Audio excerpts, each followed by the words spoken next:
can see the sunshine dripping out your sleeves onto my light on cooling. You didn't listen to the truth for me, but you didn't know the truth. Sorry, please, it's alright.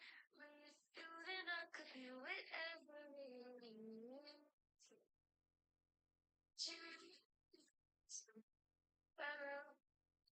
You're going.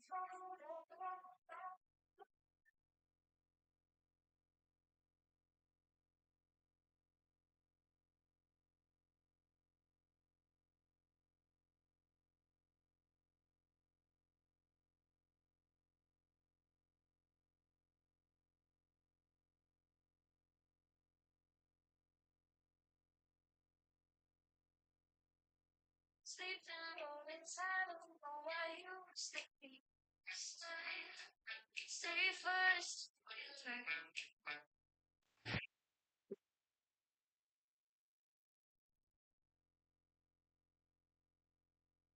Sorry, sorry. With you, then I could be whatever.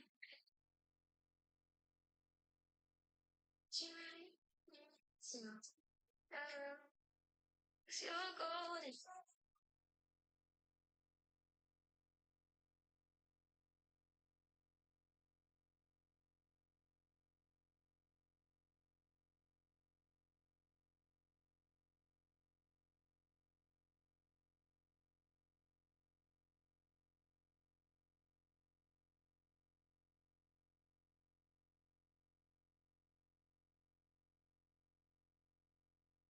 You're going.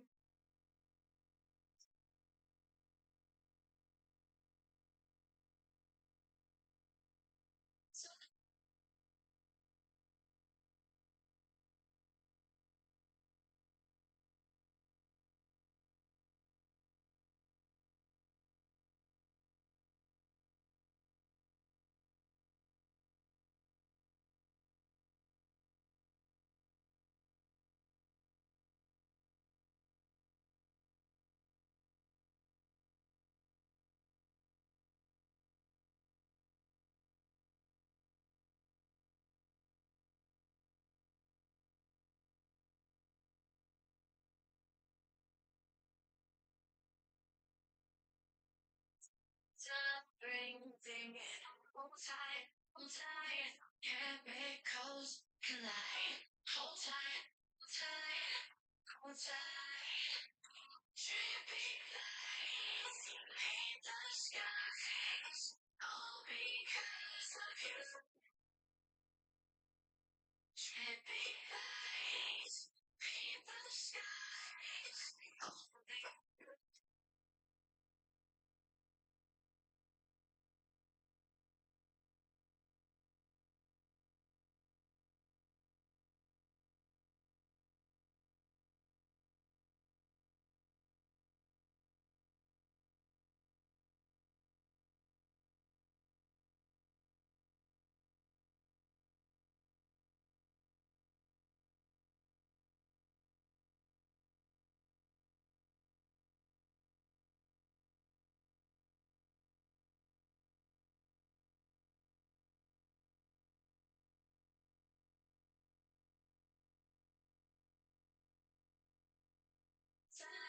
Chemicals collide. Hold tight, tight. Dripping paint the skies. All because of you. Dripping lights.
So,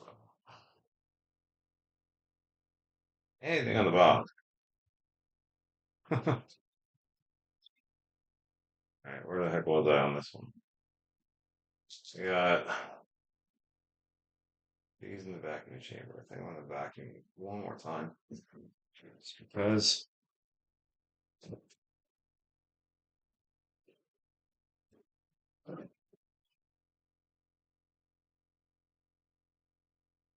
I kind of have a weird way of doing this.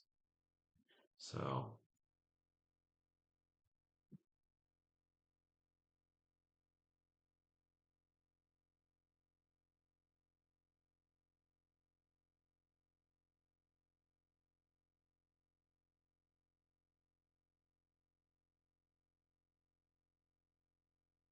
okay.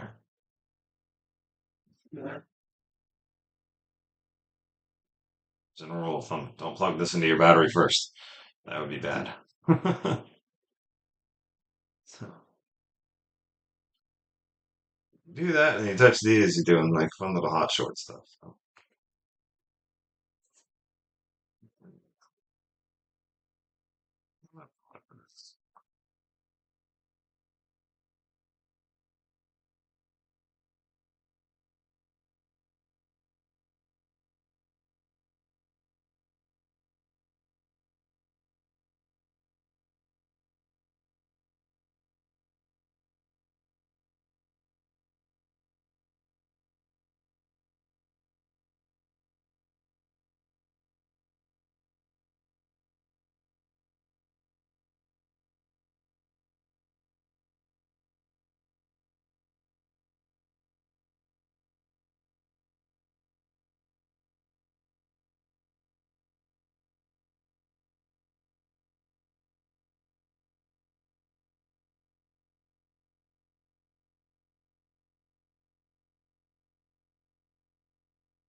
Or,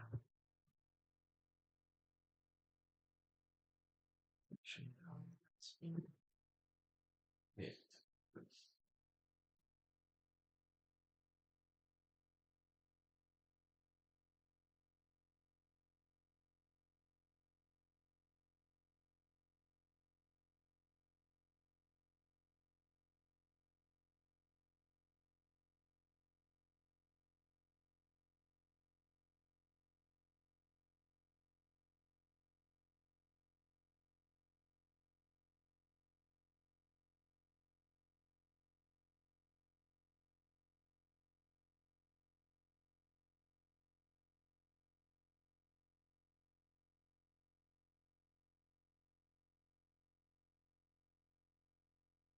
I definitely got to figure something else out with a microphone as far as this goes. Not sure how well this microphone setup is going to work. With a little bit too much echo. It's not a professional microphone. It's just a microphone that's on the laptop right now. So, admittedly, I can't expect much from it. Alright, now, normally I would let these sit for a little bit longer than this, but I had already done it once before, so it should be plenty.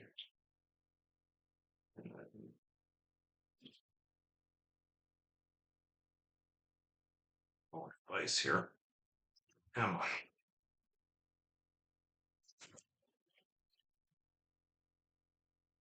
I wonder if I can get away with using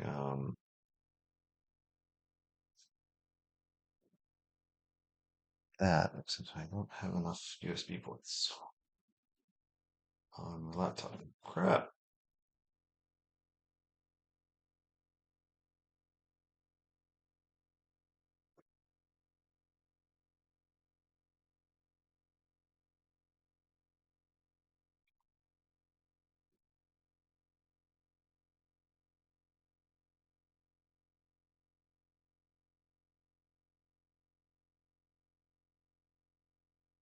So it's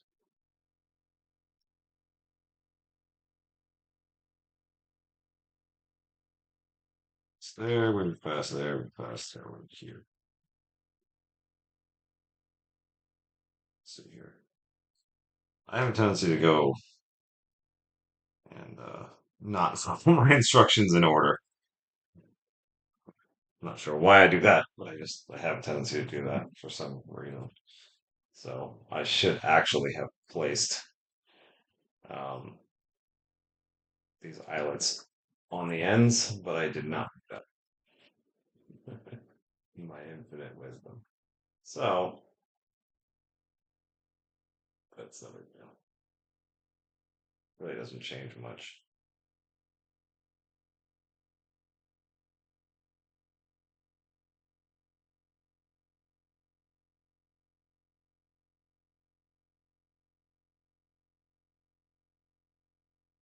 But there, it's how small some of these things are.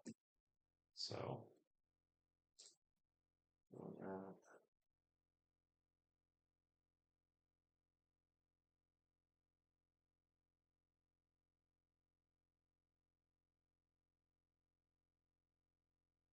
one.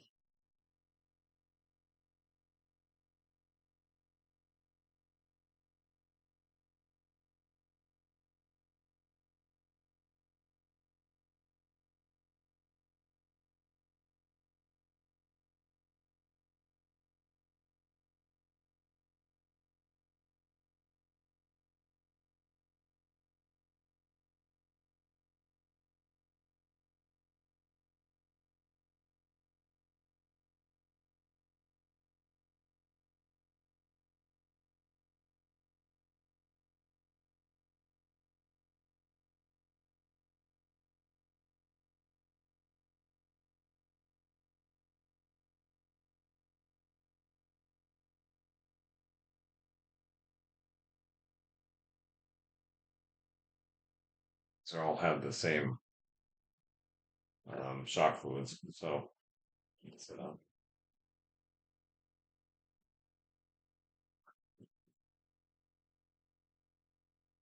that's kind of cool. Oh shoot.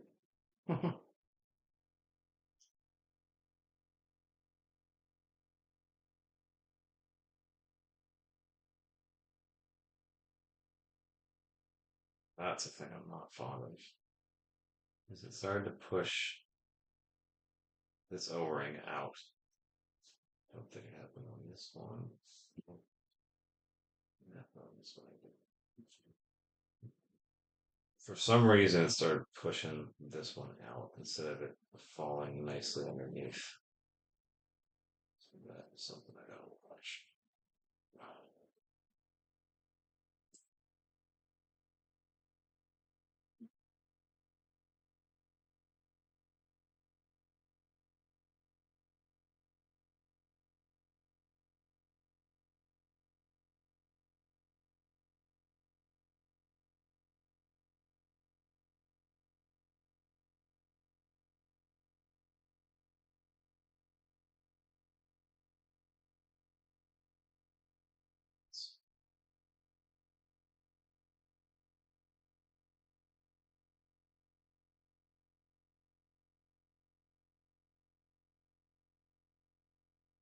that go?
Well,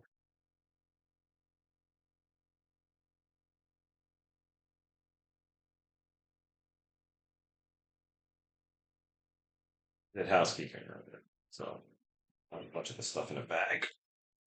I was just trying to clean up the mess that I had on my table. So on the bottoms of these, we've got a whole bunch of different ends, and the different ends will correspond for different millimeters. And you kind of have to watch. So two fronts, and then the Team Associated kit does it where it's all +2 millimeter around the whole sides. And I haven't figured out or learned how to mess with any of that stuff. So I'm just going to use the factory kit setup and just 2 millimeter all the way around. So what you basically wind up with is this, if you can see this up here or not, or if I should just go to the front camera, probably the front camera better. Each one of these will have different millimeters on them. That's still not. So this one here, let's do it up here. So you can kind of see the numbers, but you'll always have leftover parts with these kits, and it's always kind of a little bit unnerving until you get used to it. You go, why do I have all these leftover parts? Well, you have leftover parts because they give you a lot of different options. You can run +2, +4, all sorts of different things.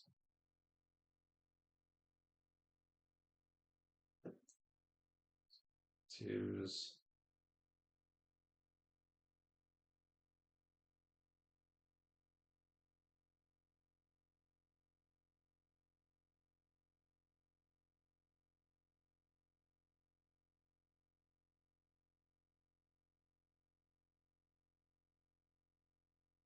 Very important thing. Do not take pliers like these with teeth on them and stuff like that and try to hold your shock shafts. Get proper shock pliers. Otherwise, you're going to scrape and nick and damage their shock shafts and then wonder why you tear seals up. So,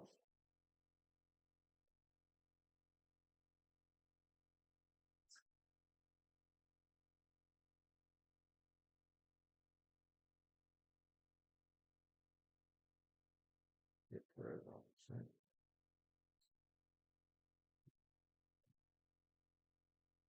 Interesting thing on this build, a lot of the other ones use a small um, bushing on the end, a little small.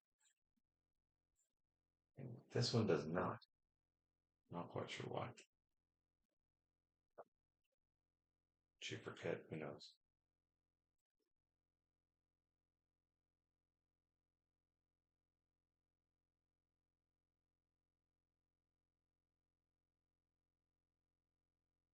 I cheat a little bit at first, and then I go from there. Now, the interesting thing here is that the other thing they're not specifying on this kit is the distance. between the two, which is kind of weird. Usually they'll, say at full stroke, it'll have a certain length. So just for my own sanity.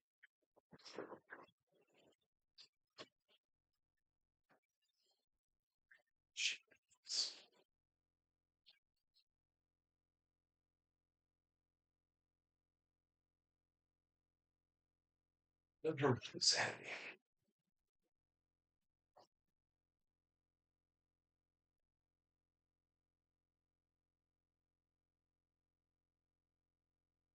I think what I'm going to do, um, just so people can see stuff better, because I'm not really up there very much. There's really no reason to have this thing be a mile away from what I'm doing. Okay, so I'm going to bring it down. Let's see what that does for things. This is a first run, so I'm very much just like starting to like test out how I'm going to do these things and um, what works and what doesn't. That whole spiel. Unfortunately, I don't really have a rig that goes directly over top of my desk. Um, and now I'm kind of seeing also that because of the way I did the camera setup, it's inverted. So let me do something with that while we're at it. So if I do this, everything's still upside down, but I don't really know how I can mess with that. Can I do a 180? Field view processing exposure.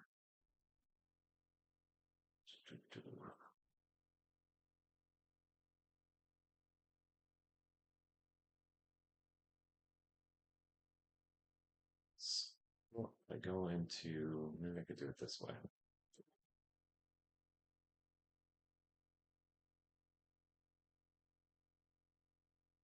Bear with me 1 second here while I try and figure out.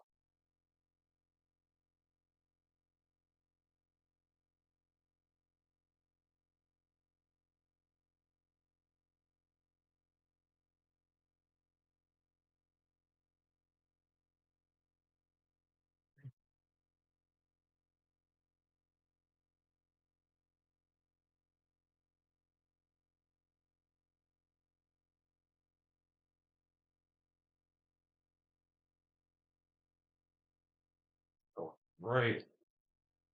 Oops. Let's see here.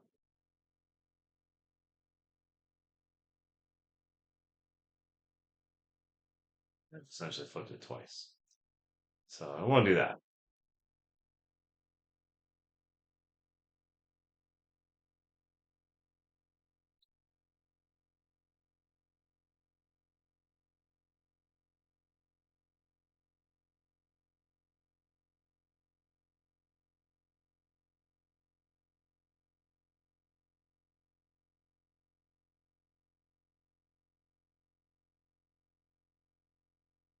Oh, glitchy a little bit, like my hands that move all crazy. I don't know if that's doing that on the live stream or not.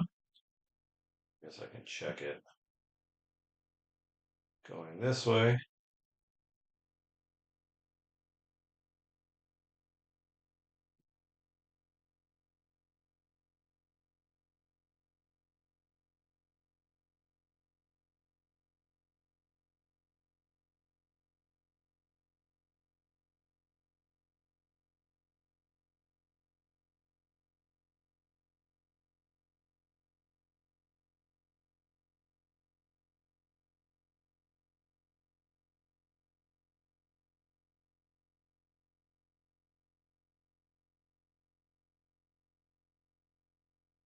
So let's see here. Gonna be a bit of a delay, but we'll do that. Let's see what it does.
35.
Fronts will obviously be different than the backs. So back to that.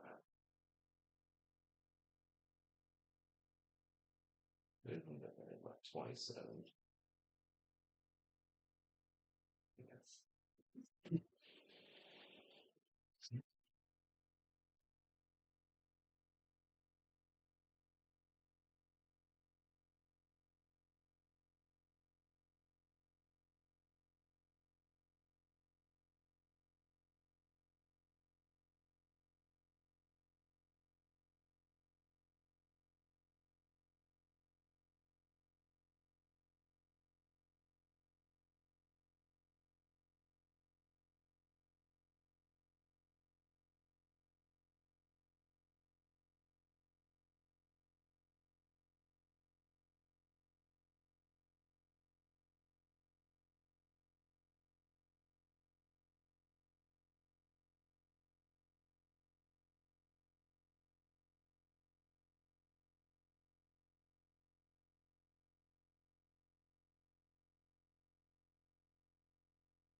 It's starting to glitch out. I think the battery's starting to wear out. Definitely get yourself one of these. If you do not have a set of digital calipers, get them because for setups, for build stuff, for everything, if you don't have a set, it's not a good idea to try and just wing it.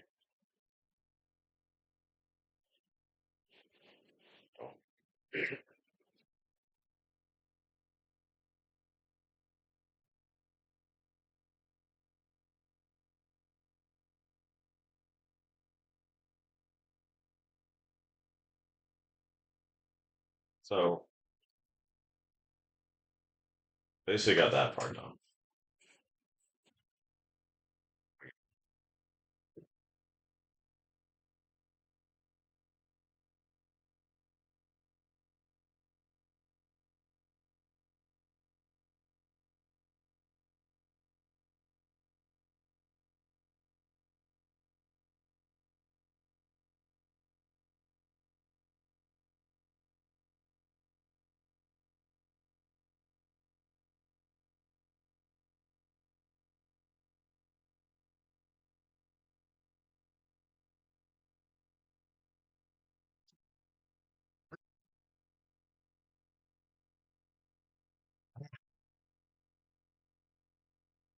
I will say one thing about Team Associated kits.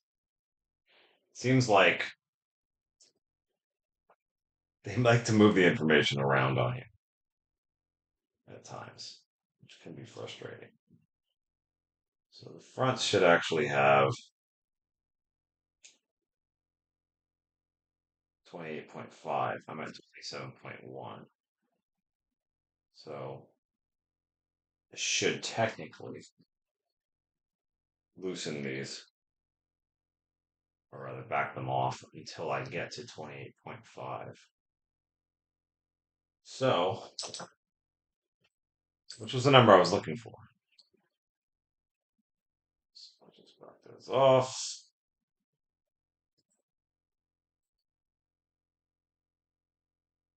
Not too bad. It's only 1 millimeter, but it does make a difference. So 28.36 now.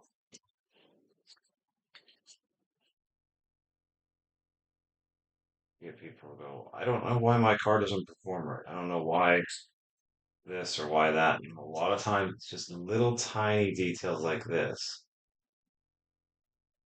So 28.6 for that one. And this one I had down pretty much on lock, just like the last one, so I gotta loosen this one up too.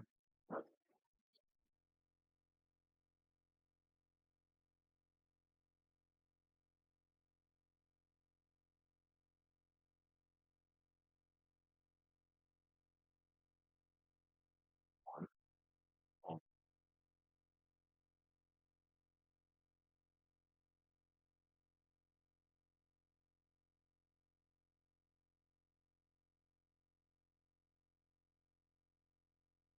Too far, 28.9.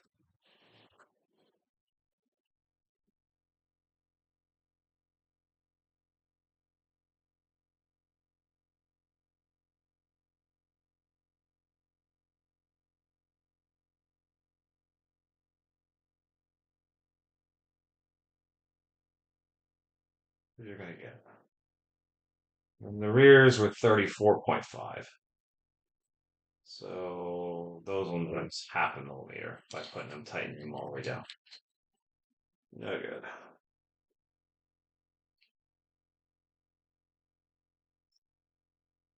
That's minor fix. That's not a terrible, terrible thing.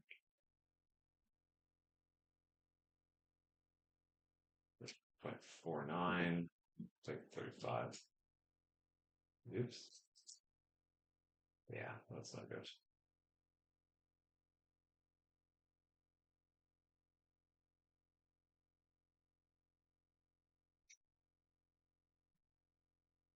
So,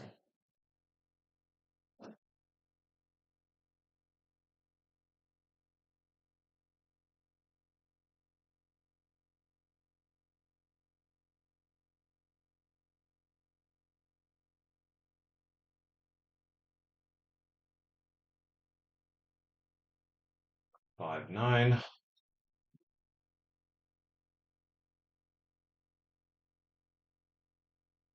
So that's a millimeter.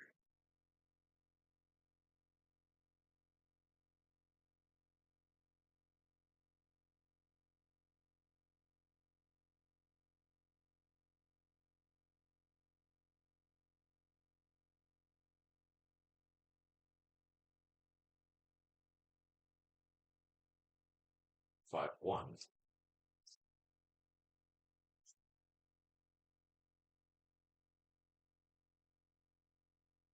Buttons on my calipers are starting to get wonky on me.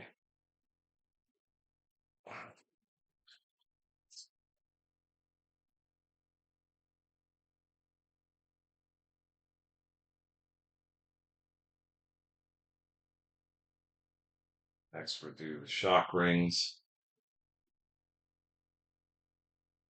And these, they say you can put a little bit of shock fluid on them.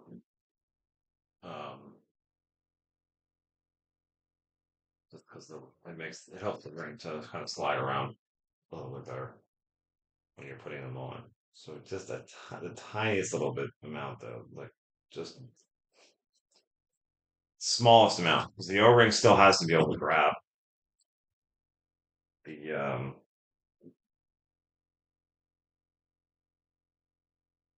the thread so that it's not.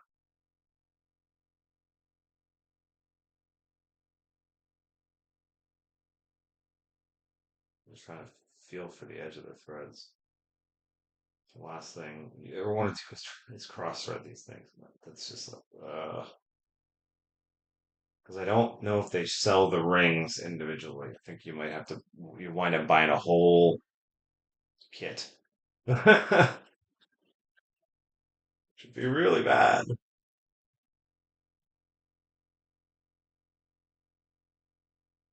Whole stock kit.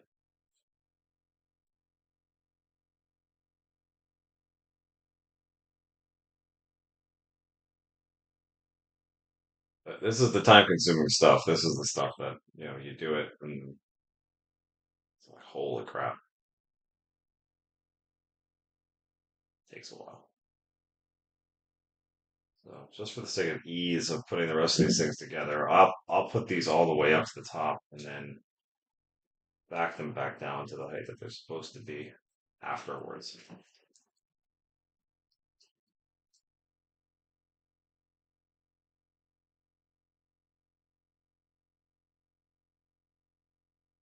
Just because.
So now you have all four put together as such.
That's my OCD for you.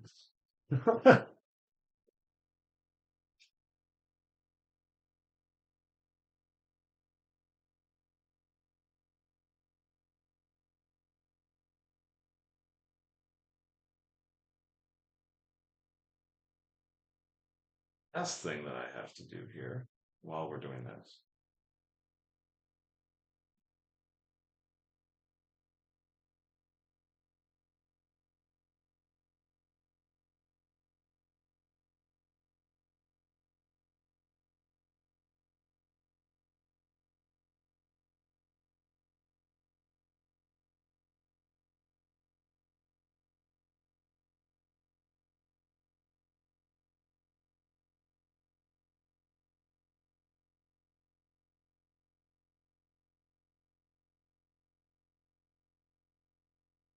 Well, all of these are using a 5 millimeter front spacer. That's another thing that now you can actually probably see because it shouldn't be backwards. It's upside down. So in here, if you look, you've got the different sizes: 5 millimeter, 9 millimeter, 0 millimeter. Kit calls for the 5 millimeters to be used all the way around. So that is what we do. And you got your front springs and your rear spring and all that happy mess. So, and somehow I managed to get them all tangled together. Doofus. They're not progressive springs. They're not oriented in any specific kind of way. So, you face them one way, you face them the other way. It doesn't really matter. It does help though if I have a front shock and not a rear shock when I have a front spring in my hand.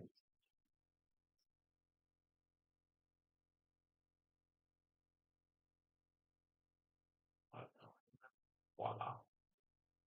I usually just do these one at a time and then I set the ride height on all of them afterwards. Because obviously you can see this. This is still, it's loose on here. So and you have to basically screw this down until it's snug, and then there's usually an extra amount, assuming it's been installed correctly. So in the case of this one, it wants on the fronts 4.8 millimeters gap between here and here. So as you come down, you know, and obviously again with calipers, you have to have these. It's not a thing. So that's like 0.78. I mean, trying to eyeball this stuff or just go, okay, whatever. You can, but I think you're gonna have issues. So that's 4.84. So now you see it's not loose. It's actually where it should be. And I even have a tendency to run these a little bit further down just because I don't like bottoming out. And you'll probably bottom out. So just same thing on the other one. Come down until we get to 4.8. 4.1.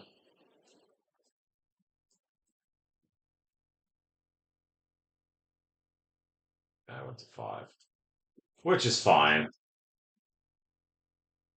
That's 4.85. That's that.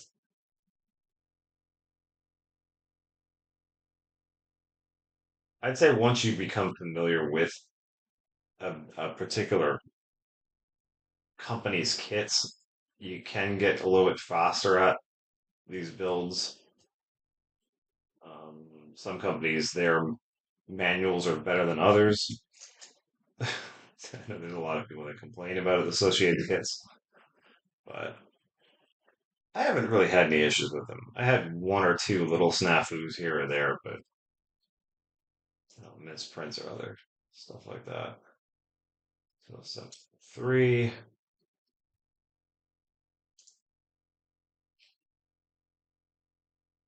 That's 8. And they wanted what was it? Yeah, it's play 8. So And that is exactly 8.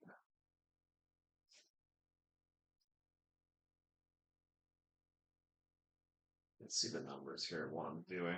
I need to pay attention to what I'm to that more.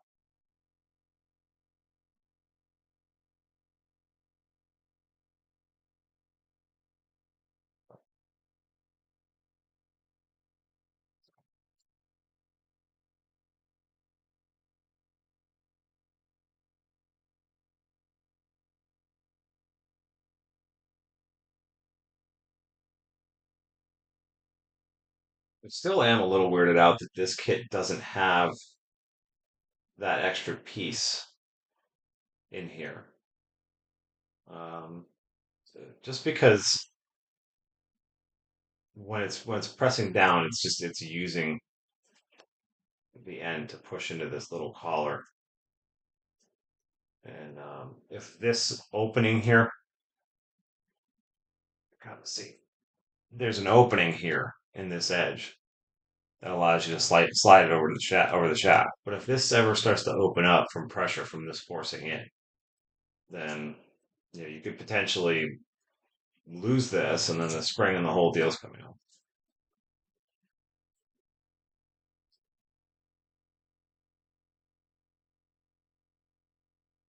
Called a shock spring cup.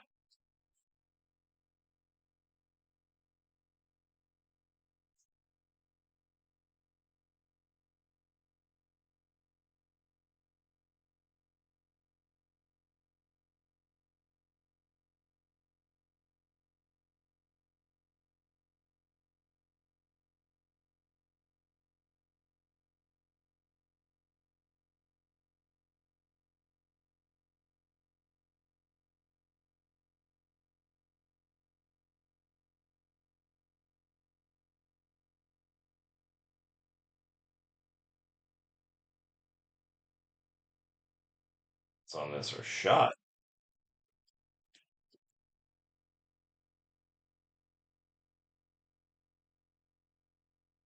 The on off button at least. No, all the buttons. Okay. The on off button is now zeroing. The zero button is doing nothing.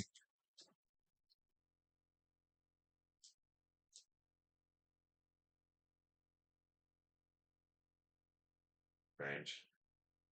I don't know. They were not expensive, so I can't really ask too much, I guess. All right, so bring the car back in here. Um,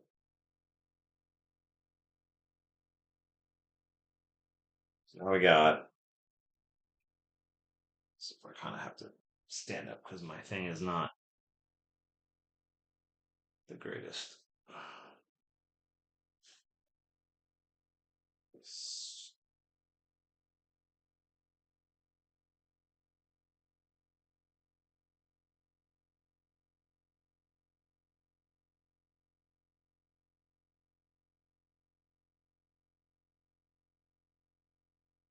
The fronts are just using a regular 20 millimeter BHCS for that. 3x20. I'm gonna flip the car around. And then we got one front shock, two front shocks. I also had to press these in, which I did not do.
Here's two fronts.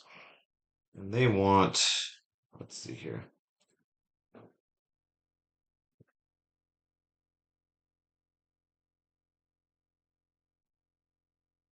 Very important. You have this side here, which is more has like the rounded with the flat edge, and then you have this side here. They want this side to be facing the end of the screw, so that when you put this in, it's not like this. It's the other way around. See how it sits on the edge of the head then, and then obviously this side can sit nice and flush up against the control arms, so that doesn't cause an issue. So then all we do here, bring it in the back, and then you have to make sure you put it in the proper hole that they want it in.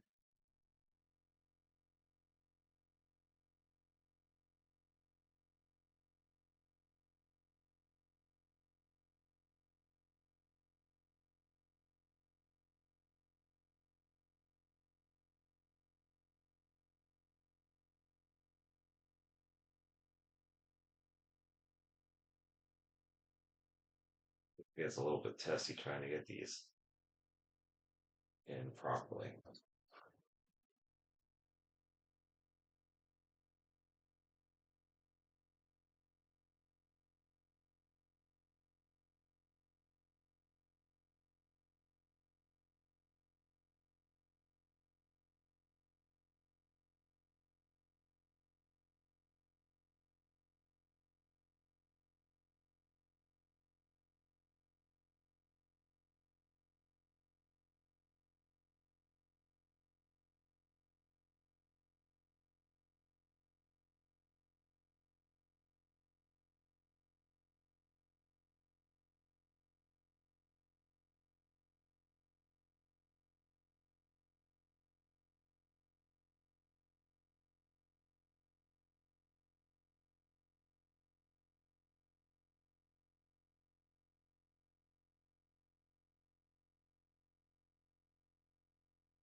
Something is wrong here.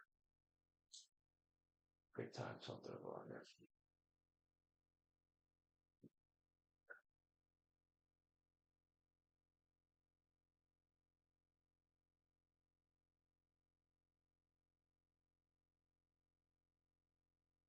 What?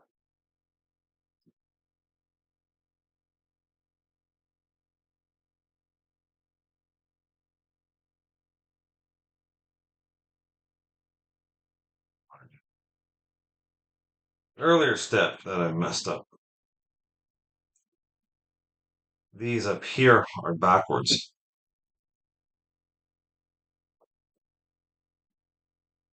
Things were associated. Did what it did. So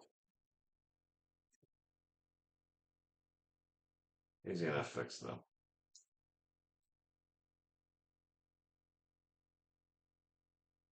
Looking at it, I'm going, there's no way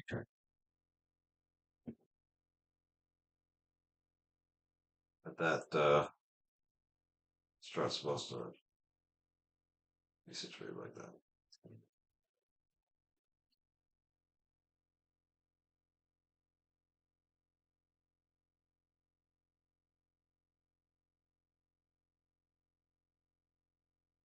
Not really a huge deal. Minor inconvenience.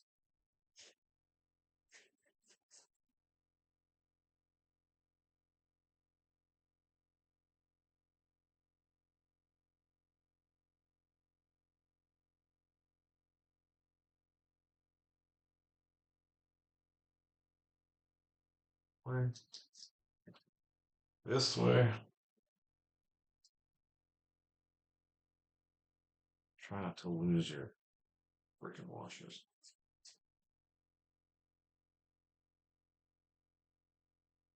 Butterfingers today. The heck?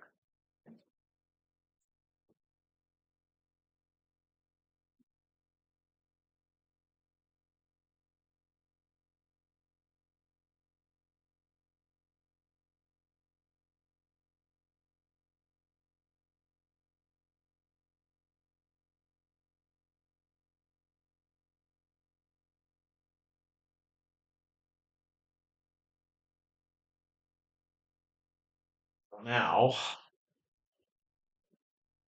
that makes a lot more sense. Like miles more sense. Holy crap. Yeah.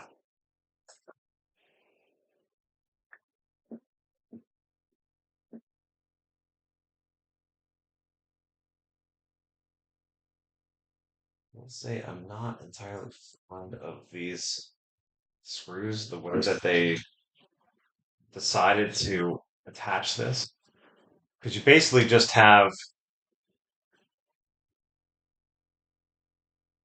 the screw going from here in, and then it's being held on by the plastic of the control arms. And I mean, does it work? Will it work? Sure, it'll work, but I'm not sure how happy I am with that being the thing. Because one of these falls out, and it's going to be a bad day. I'll probably put an order in for more of these types of screws because I have a very sneaking suspicion that I'm going to wind up losing these.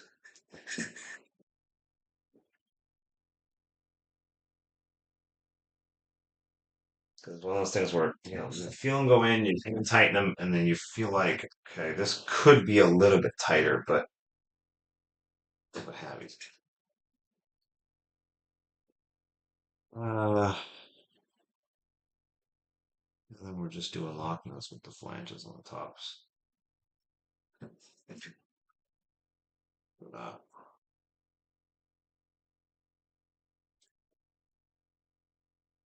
The other thing I haven't done, which I think was in a step that I may have overlooked, as does happen from time to time, is the attachment points from the sway bars. Was I should have had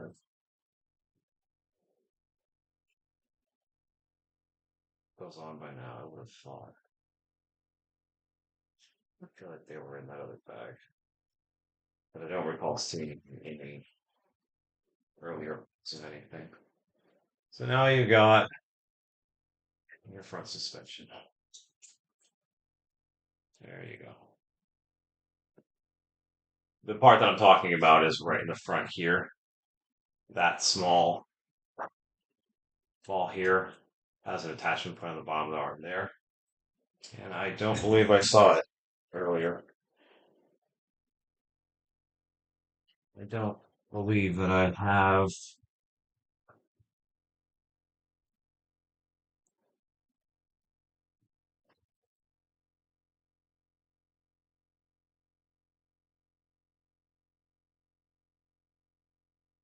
Do you have them here? I believe those are the ends for them. However, I don't recall being instructed to do so. I'm going to go back just real quick just to see.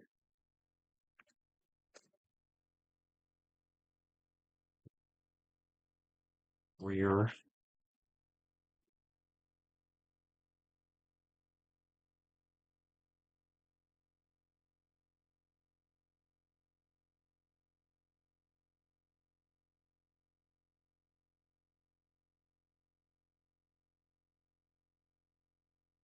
So these ones, this is actually the first kit that I've encountered. Usually build. the pieces for that. For example, this other car, um, you'll build a link that looks something like this, and then it all goes together. But in the case of this car, it's not a link that you actually build. It's just the solid plastic piece that then gets attached, it seems. So it does make my life easy because then I can just cut this off. Just stick out.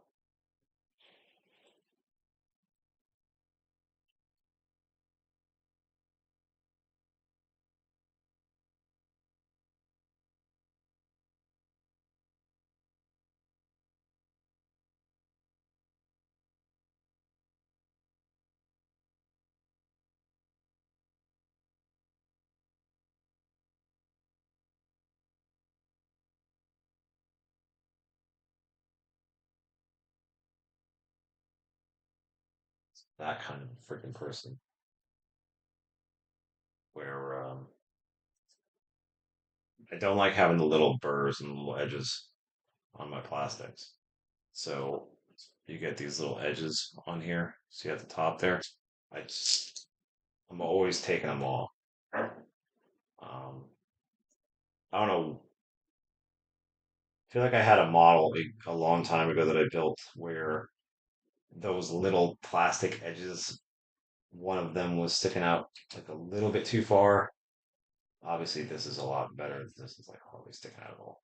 But it was sticking out enough that I it was impeding movement of a component, and then it screwed with stuff. So now I just, as a habit, I just take them off. It might come from doing model trains and stuff like that too, where this sort of thing just looks ugly. So it just translates over to this. So now you can kind of see what it looked like before, and now the little burr is off of there, which pleases me. However, now, because I missed that, now I have to try and fight a little bit to get this on here. Not going to be fun. I don't worry. Yep. Let's see here.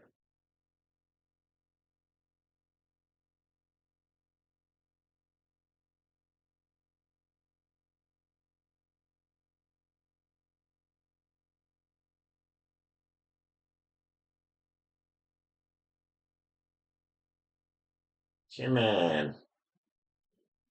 Oh, you're a big bear.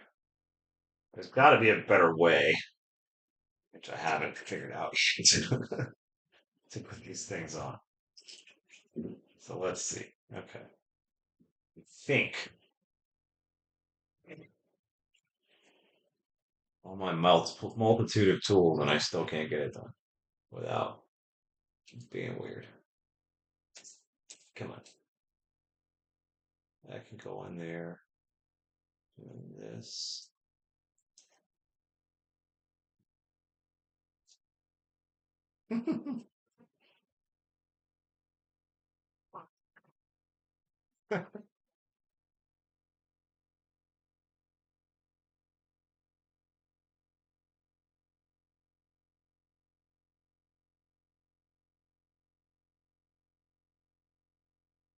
It's because my these are ball cup pliers that are designed for the larger ball cups, which this is not one of them.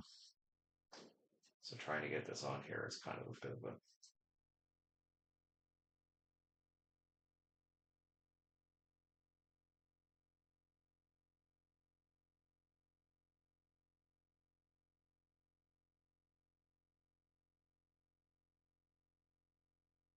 it's like, and you don't want to break the sway bar in the process either.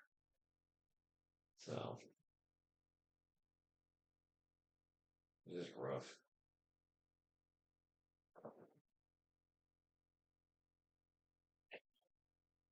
Traditional methods here.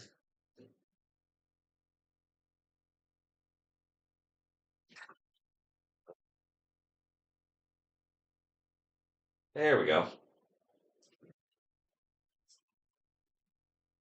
That's one.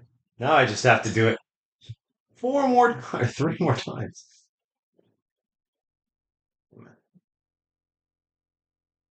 That's kind of stiff too. I don't know if I like that. Don't know if I like it. Should be fairly removing, not binding up on that. I feel like it is a little bit. So,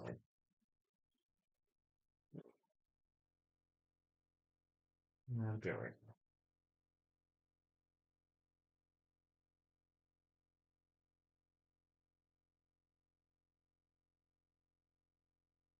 Turn that. Now, bottom.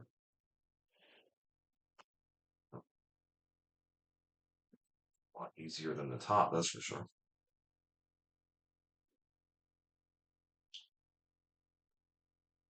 So maybe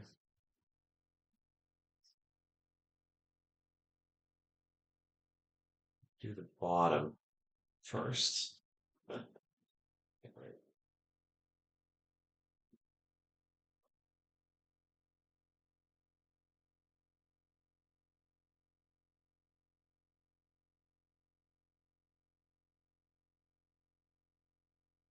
Okay. That was. I just gotta get the top one. And then we're home free. 50 bling. Hey. See? No problem. All good. Feel about the same. Now we go to the back.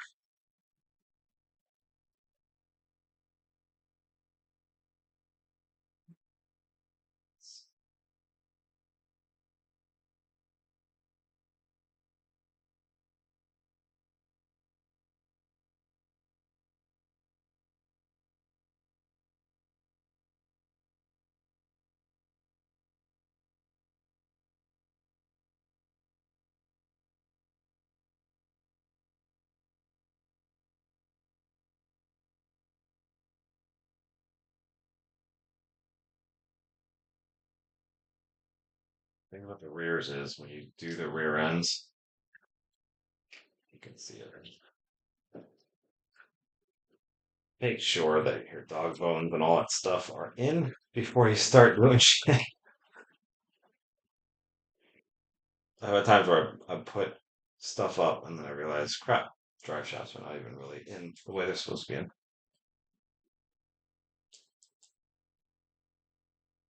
Got that. Funny thing here is on the back, they're using the lock nuts on the front and the back, which is fine.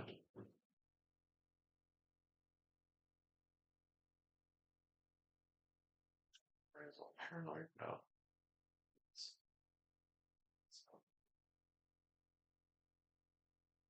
Even though I shouldn't be.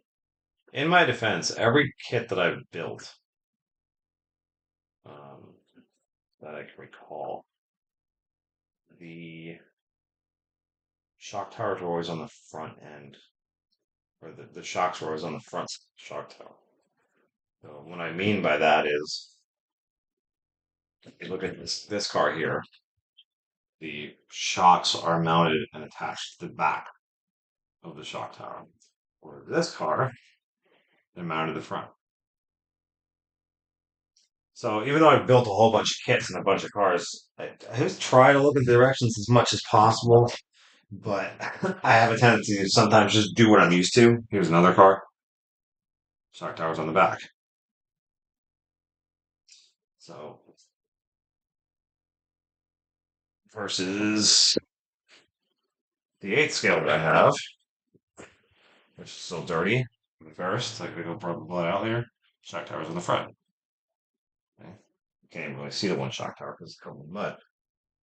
Clay, not clay. Um, so there are things that'll trip you up a little bit. Now, the interesting thing will be to see what happens with this car versus um, this kit being this associated um, stadium truck. The other kit that I have that I'm building after this one is the associated SCT format of that truck. So it's essentially the same truck, just different body, different wheels, little different things. But the general idea is basically the same. It's a 10 scale. It's rear wheel drive, um, and that's basically the idea. So now here's something where I'm going to depart from my norm, and we're going to see how this goes because let's see here. 510, I have that. Yeah. So because the stock was limited and I couldn't get my hands on it, I usually run Reedy motors. Just have boxes and boxes and boxes of Reedy motors. Basically, every Team Associated car that I have has one of these Reedy, spec motors in it. When you release a car that people have been waiting for an upgrade or a new version of for a while, people tend to go crazy. So, couldn't get the motor. So instead, what we have here, and we'll see how this runs. This is a Spec R 13.5T from Tekken. It's a lot more exposed than I like. The associated motors do have a lot of exposed um, parts to the cage or the case of the motor, but this is really open. I mean, this is like look, everything in here is really exposed. Um, Maybe you can see it better on this one. I really need to do something about that with though the camera that I'm using for the upper end of the stream. But you get the idea.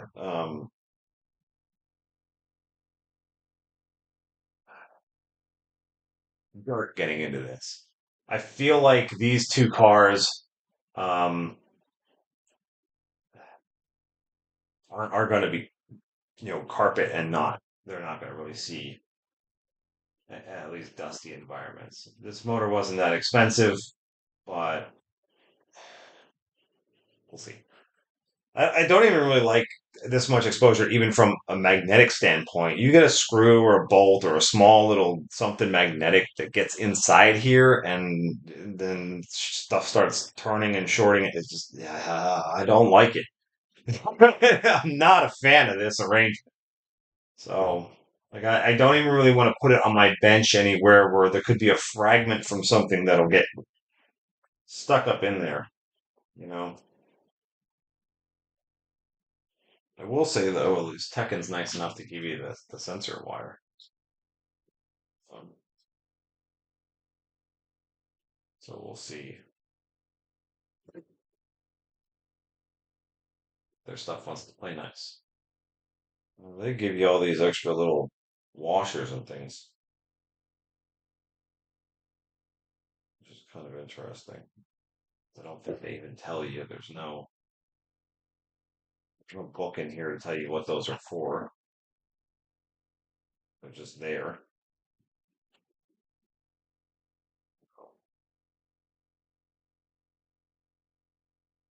Of course, it's ROAR approved, which is always a positive. So let's see. So now, in my other plethora of bags I have here, there's a couple of different things. Some that I ordered recently and some that are in case things go horribly wrong. Always order things in case things go horribly wrong.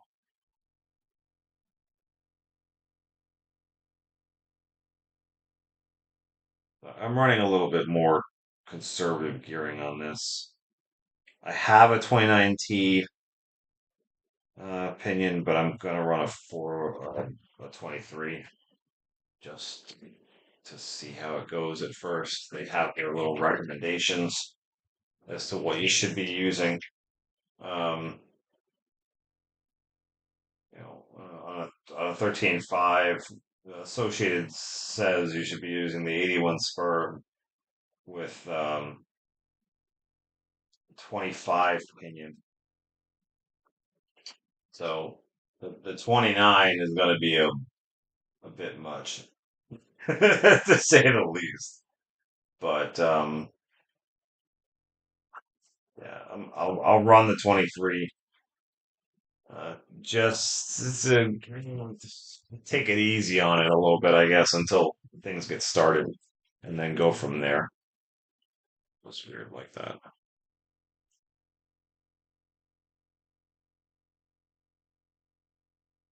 So let's see here. So they want us. Come on,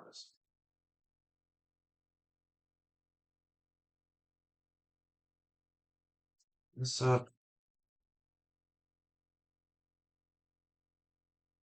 or at a very young age. Never open these up by tearing. You will guaranteed slice your fingers up on those freaking staples, and you'll have a bad day. So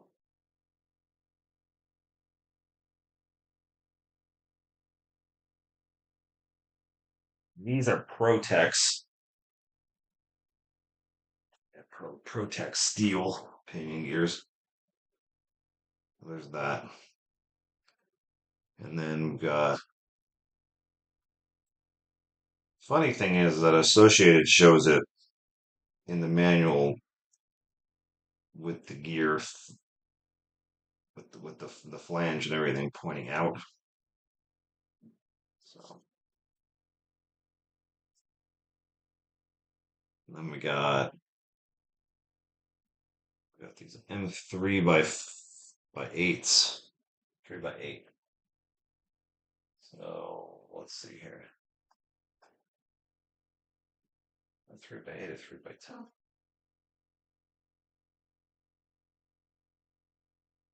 A 3x10.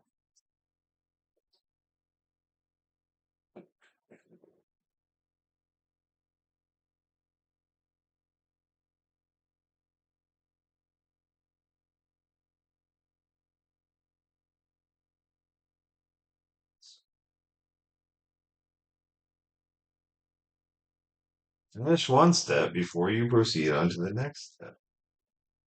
Yeah, the other thing that I did in my infinite with, so we'll have to fix that too. That I just noticed. I think I'm being distracted by the fact that I'm actually live streaming this because I haven't done that yet. This is a new thing. So I'm talking more instead of just thinking and doing what I do. So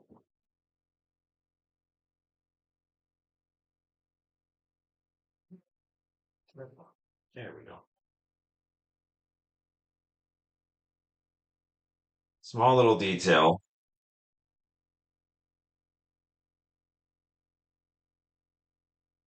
I did not do properly.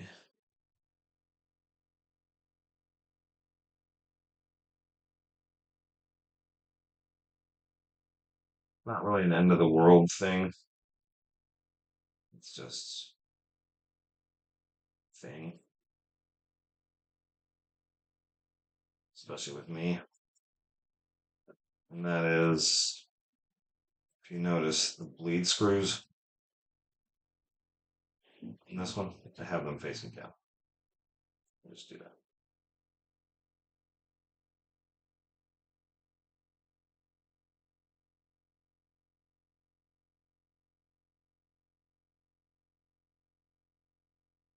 So I did it. Both of them.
All right.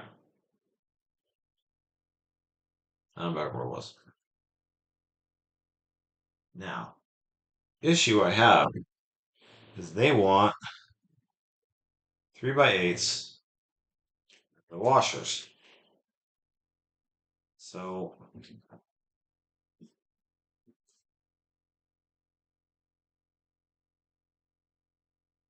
Tekken gave me these washers,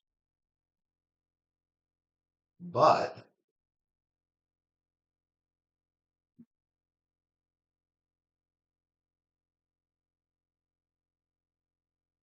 those are 2.5x6. Just have my pile over here that I keep from kits because things sometimes will go missing and sometimes will not be what they were supposed to be. So that's kind of what I do.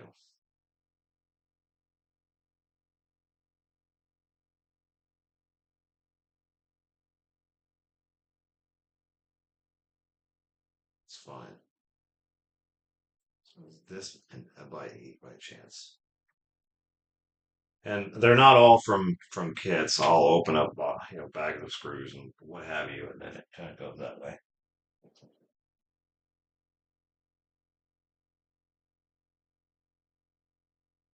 That's a 6.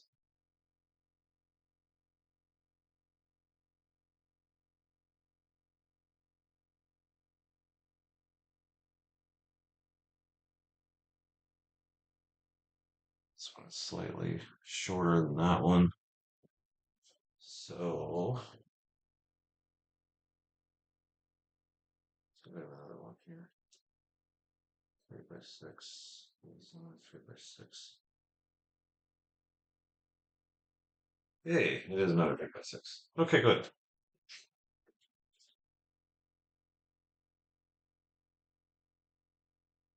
Another thing that I do, I will take this. How is it pre-threaded? It's trying to fit this tiny little thing on there after it's on the car, after the motor's mounted. It's like, good luck, buddy.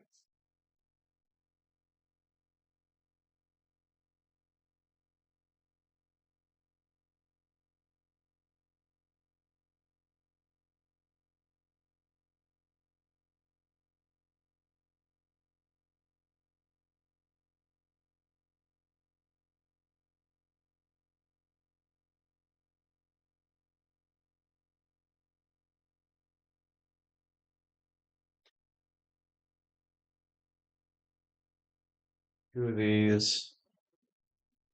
Why am I using Tekken sculptures? Because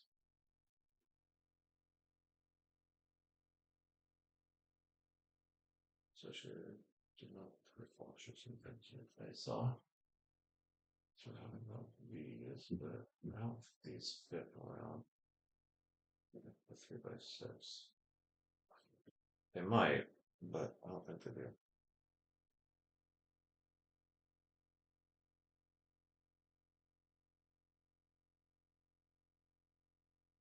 Those are for different shots and stuff.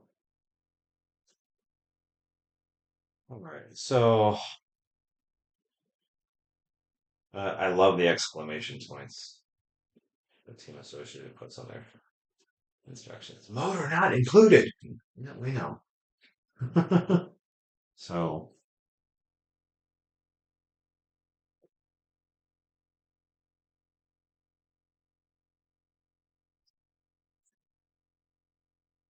viewing entertainment.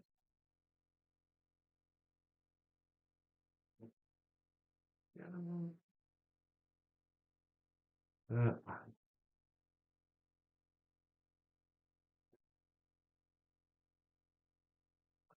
That's fine. Now, trying to angle these properly is sometimes a little bit of a bear. Sometimes getting old, so I cheat. Yeah, those holes will work.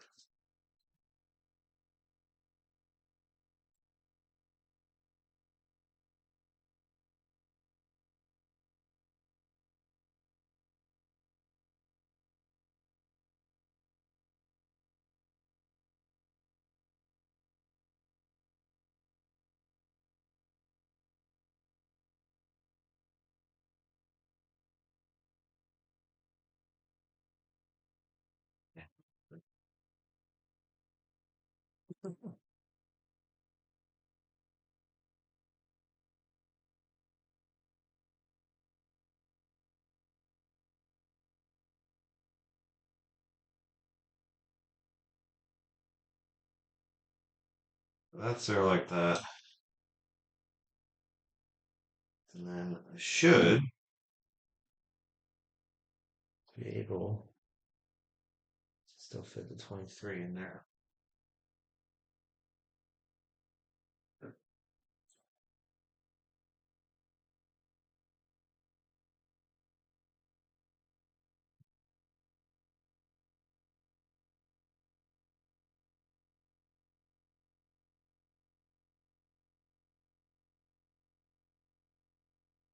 A little bit more.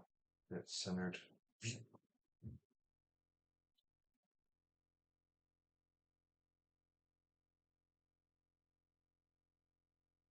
That. Now my issue also always was trying to mesh gears. I just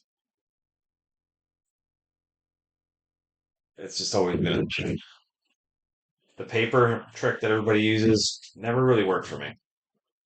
So I just get a really stupid bright light and I shine it right in there, and then I try to visualize it as much as I possibly can. Because the other issue that I have, and this is just because of the gears that I bought, is that these gears have a taper on the very edge. So whereas most stuff you get a gear and it's just a flush cut, these ones actually have a rounded. It kind of looks like a tire almost, um, which messes with it when you're trying to just eyeball the mesh because you're looking at the edge, but that's not actually the depth. So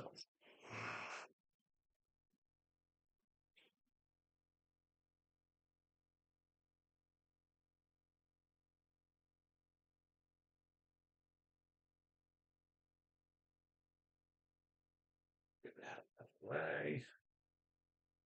Go away.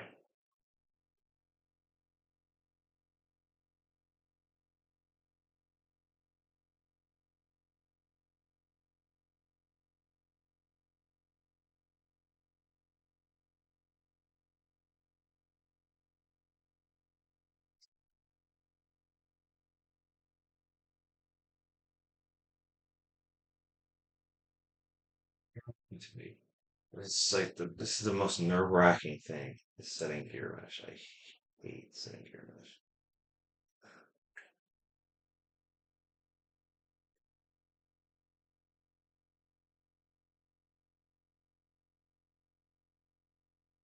That you can't hear this on the camera, but the little tiny click. This is what I want. So that is done. This up a little more. I had a motor pop loose once, and it tore the aluminum motor mount all to absolute hell. It was a bad day. All right, and now we're in the rest of the land of this not included, transponder not included, that not included, all the not included. Um, bag 10. I believe we're done with bag 9. Locked up with flange, locked up with flange. Yes, we're done with bag 9. This is just another bag that I keep. Hold on to stuff. So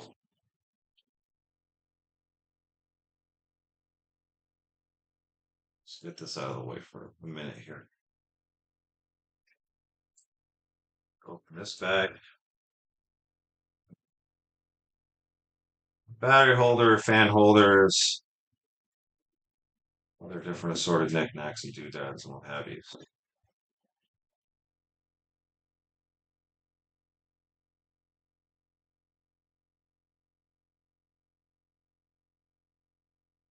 Pins,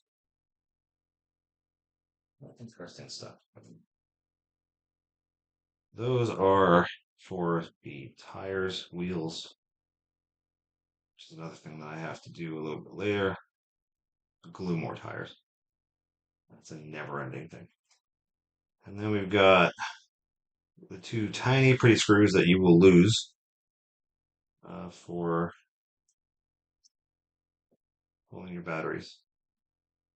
And then a couple of little sorted things. I try to sort these out um, before I do a step. Um, it seems to help prevent screw-ups.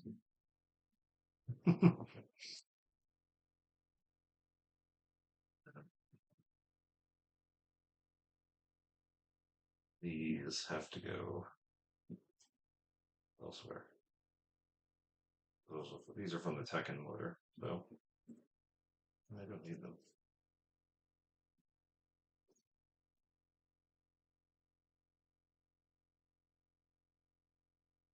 One minute.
We just lose track of what day of the week it is.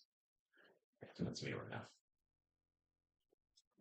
Okay, so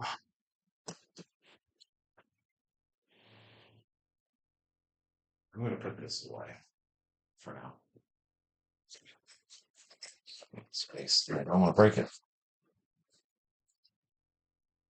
Things expensive.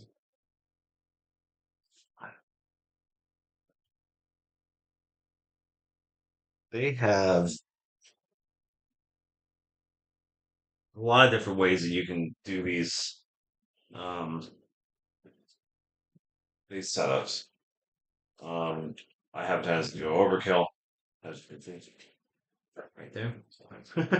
That's overkill number one, and then here comes overkill number two.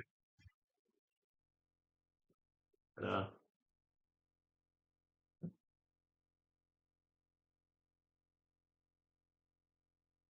you can use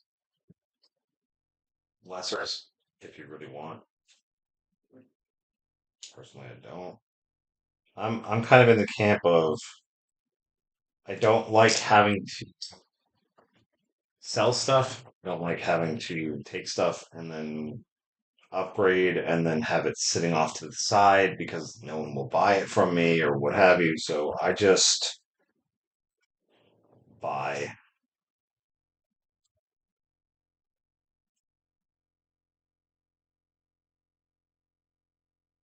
Case in point. And Reedy definitely charges whatever the heck they want to charge for this stuff. But I've been around for a little while, and no back was one of the last ESCs that I bought years and years ago when I was a teenager. Um,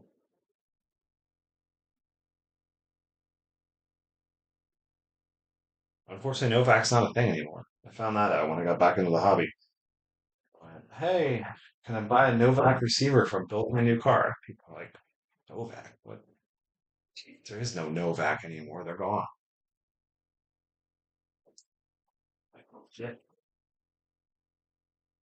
Be- It is a remarkable thing. I remember how big the Novak ESC was that I had. This tiny little box. I mean, this thing it's tiny. And for the power that it is able to manage, even though it's that tiny, I'm impressed. And yeah, you have to be. The way these things have gotten so much smaller, it's like I feel almost bad for. I mean, everybody's got their thing, so I shouldn't talk negatively about other kinds of cars and whatever. But to me, back in the days of the nickel metal hydride batteries and the NiCad batteries and stuff like that, where you had to trickle charge and peak charge and jump through all these hoops just to get a 5 minute runtime out of a race. And even then, as the race progressed, you got slower and slower and slower and slower. Whereas this new stuff, I mean, the gas cars to me kind of came out when the electric stuff was just such a pain in the butt um, that nobody really wanted to mess with it. So, but now it's like if you do um, nitro, they just kind of they make a lot of noise, and for that noise, you get a lot more maintenance. They're not quite as snappy, in my opinion, off the line. That kind of stuff. Um, yeah. Now, what I'm trying to do here is set this up to where these lines, I pause on my negative, and Reedy likes to put them in between those two cables first. Whatever the reason is. And it's a little bit unwieldy trying to get this in here. But this obviously has to go over top of that, and then you gotta obviously it's fairly idiot proof. Although I am an idiot sometimes. So, you've got the ABC things, blue, yellow, what have you. And then you kind of, line them up when you solder it together. So, your A as such, and then your B, and then your C. So I'm just trying to look and make sure that where I place this ESC, I have enough room and enough length with the wires that I have.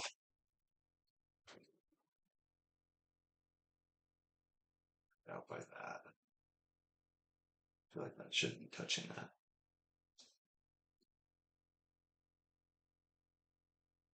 And then the other thing that we're working with too is um, Milapse transponder. These I people tell me one thing or the other, and it's fine. To me, just get the hybrids because it works with everything. They cost a little bit more, but you don't have to worry about any hassle or anything like that. Now, I am going to have a fan mounted at the back and the side. So they have two options: lay down, lay back, and then end bell location and stuff like that. So there are a couple different options as far as how and where to mount these fans, and I kind of am in a mode of I want to make sure where stuff is going works with the wires, and the wires have places to be put and places to go. Because if you don't, well, you're gonna have a bad day.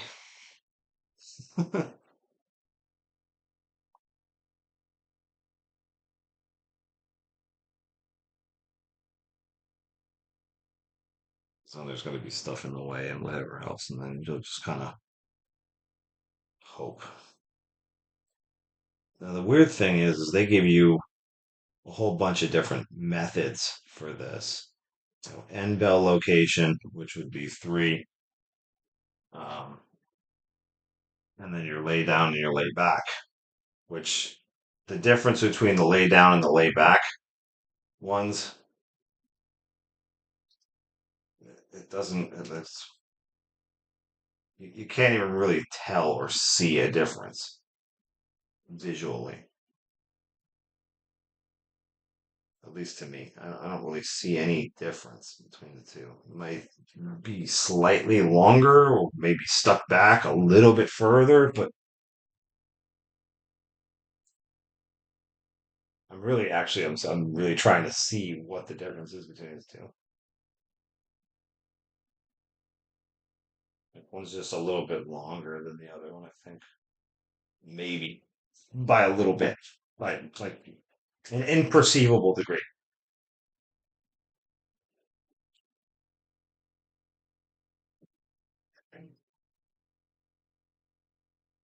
So, and fans, can't say enough about fans, especially if you're running in a place that's hot. You have to have fans. You cannot do this without. Just don't cheap out on your fans and pay attention to your fans. Run. If you wind up missing a blade, change the fan out.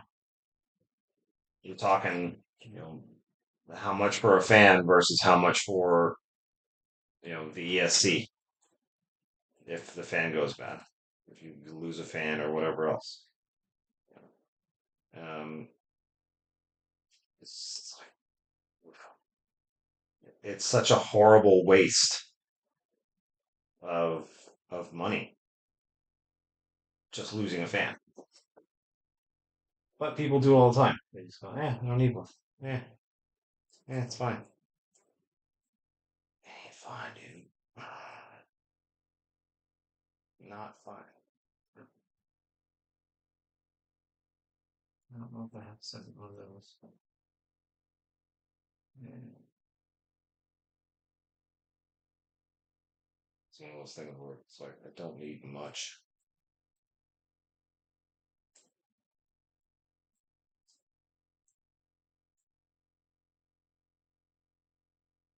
Just need to stick down enough to grab it.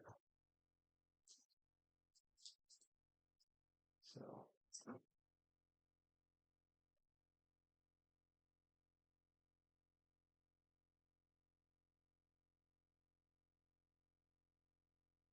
yeah, it's too long. I feel like that's going to be the case.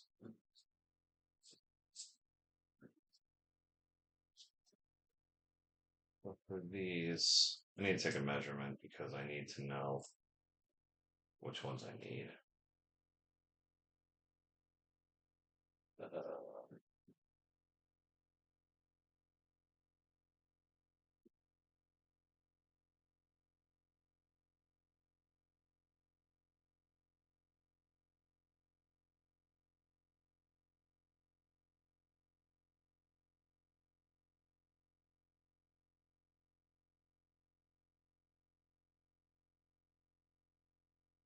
I don't know if I have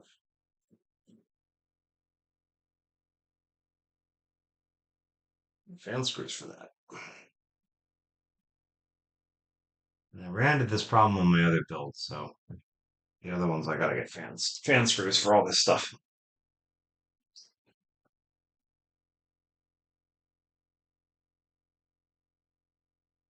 Fans.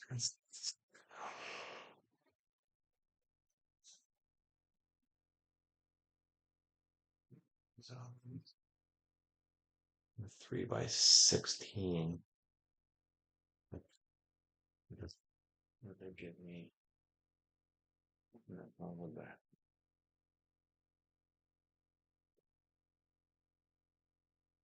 One of these is probably by 16. The other one is not. Yeah, this one's 16.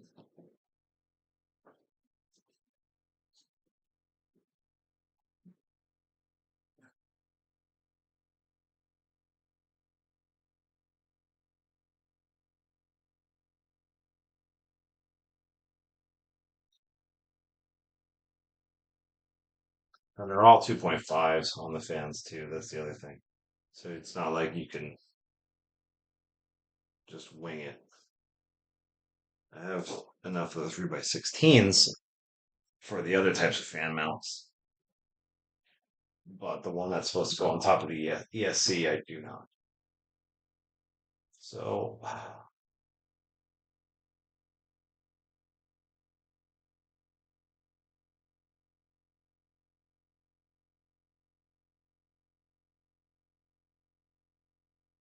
not a big deal.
I think it's the angle.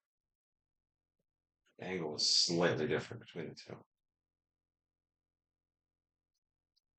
So if you look, this is number 2.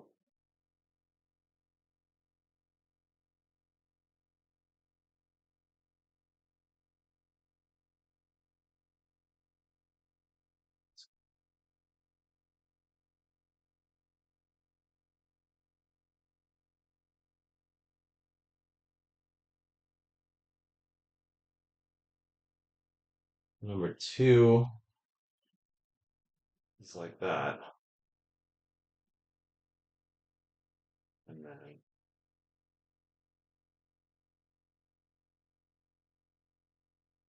one,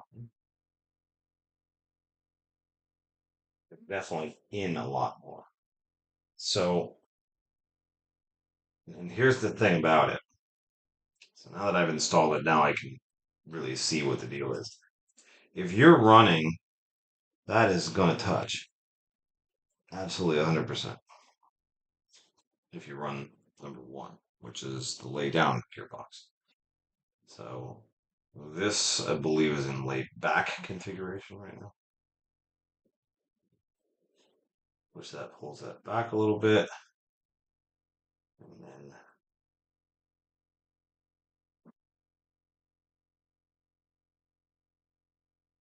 basically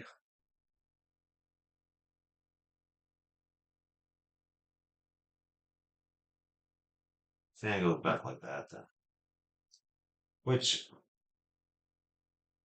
the weird thing for me is, as far as the fan mounting goes, I still don't like that fan mounting position anyway. I just, I'm not a fan. Versus this one,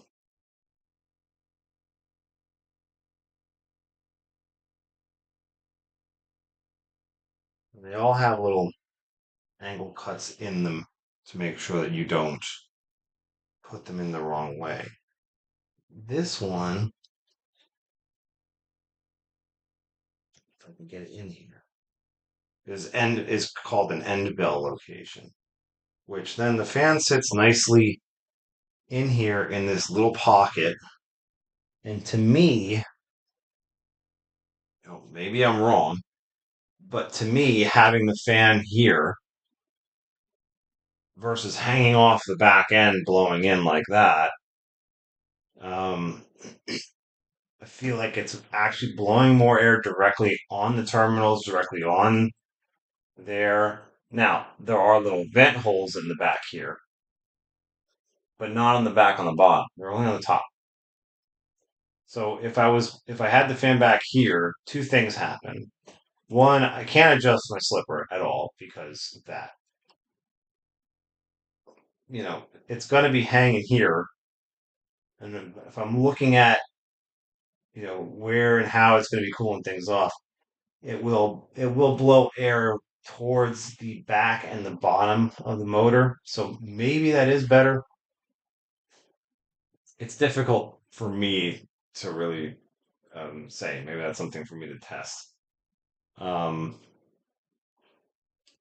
the other cars that I've built, usually, now obviously the motor arrangement on this is different, but the fan is blowing directly at the back of the motor. It's not at the side, it's not whatever. Now, this one also does have one on top, so this is a two motor because obviously four-wheel drive, you want a little bit more um, sort of deal going on. But then this other car, so I take the body out, excuse the mess. But if you look here, same sort of thing.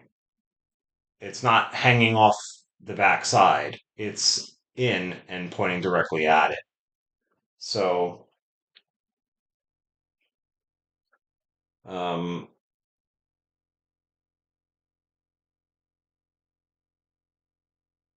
I think that's what I'm going to do for now. Just run like that. And, and that setup is even, with this body where I did cut a hole in the side because I wanted it to actually grab air because it was so close to the edge of the body.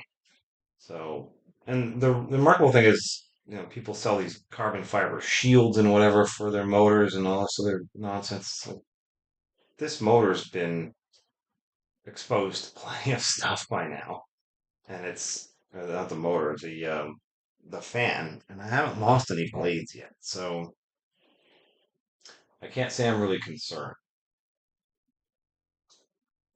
I also feel like if it's back here, it's just going to get all the dirt and all the crap flung up into it, you know.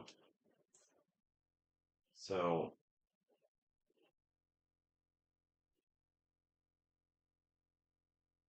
probably run it like that.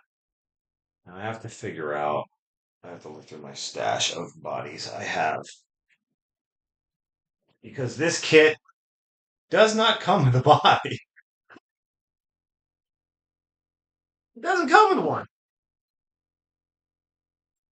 It have bodies.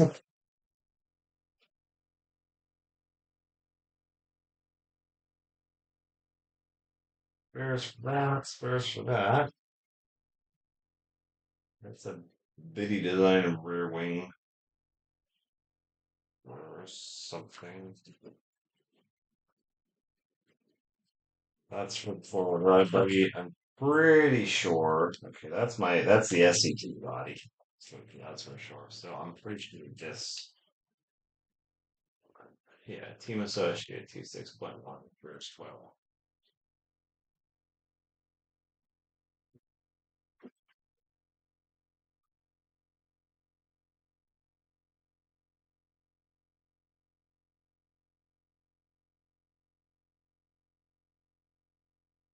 Why do I have this odd feeling that I may have accidentally bought an 8 scale LCT body? That SCP body that I had it just looked real big. One body with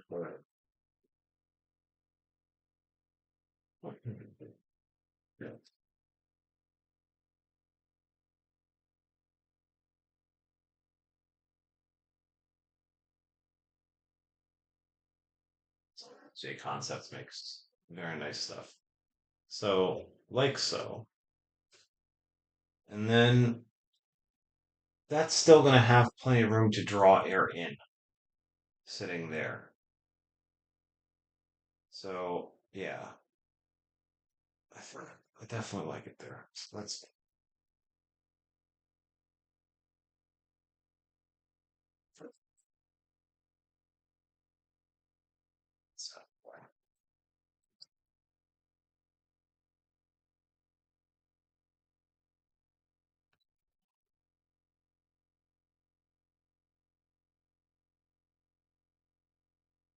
So with that one, they want N3 by 8. This is a 2.5. They keep it in here. Yeah.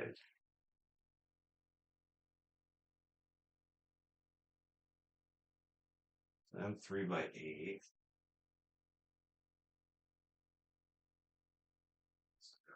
The shorter one.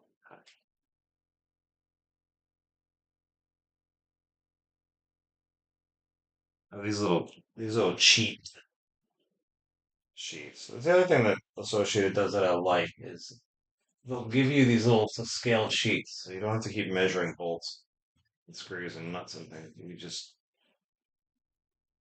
whatever. Put that there,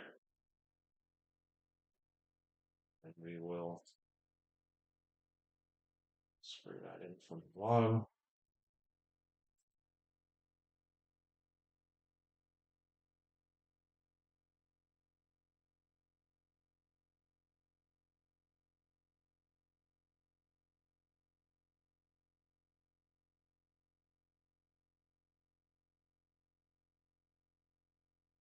That.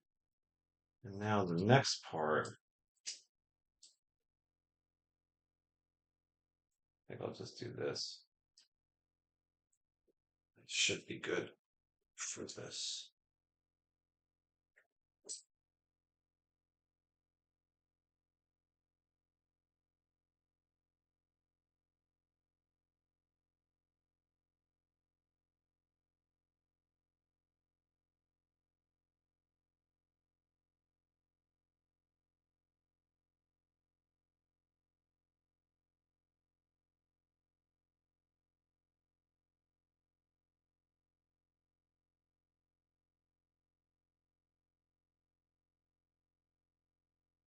We have that.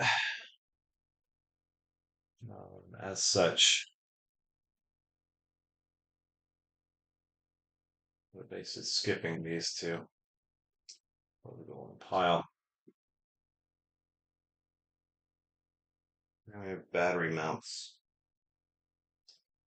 They have a front and a rear arrangement. I have a tendency to go towards the rear. They seem to want them in front. So whatever, we'll do it their way, and then I'll probably take it later.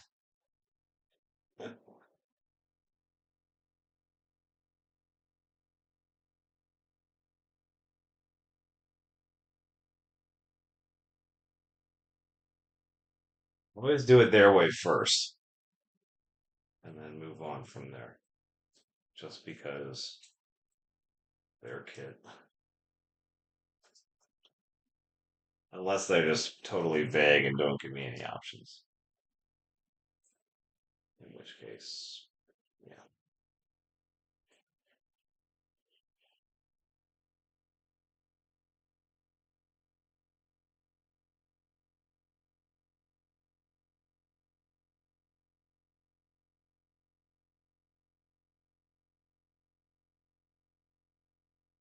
Another thing they have is B6 battery strap nut. There are 4 of them in the kit. Well, don't have you using all 4.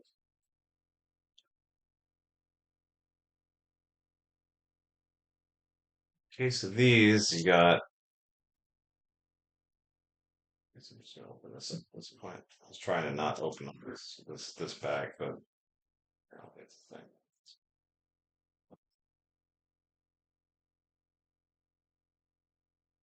So they always seem to include stuff that you go and they look at, what is this for? What is this all about?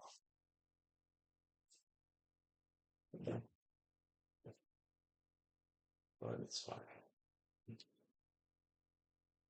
So they want M3x6, which was all the way over here in this other part.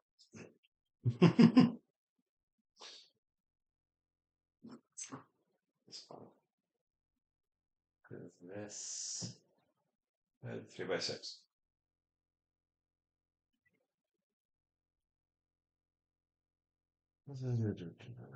On that way. This and like this.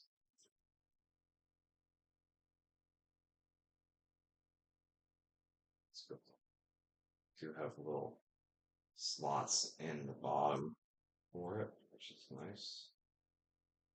So that thing just keeps spinning around. There really is no top and bottom to them. I was expecting some kind of a bias one way or the other, and all there really is a little bit of play. The hole's a little bit out of round to give you a little bit of play with it.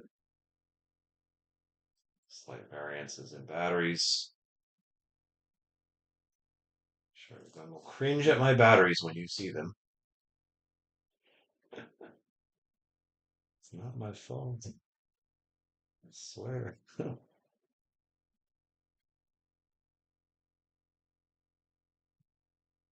Cringe away. I don't care.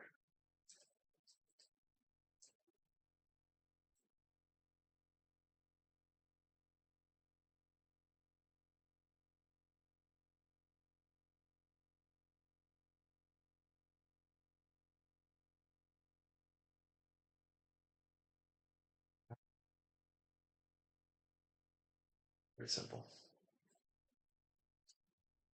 And then they want. First off, I gotta get my battery.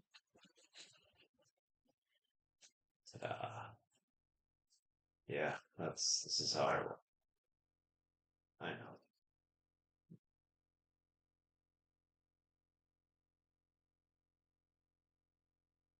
And then they want you to make sure that the edges of these are flush with the edge of the battery. Obviously, because you don't want that thing pressing down on the battery when you tighten the top screws, but at the same time, you don't want it floating.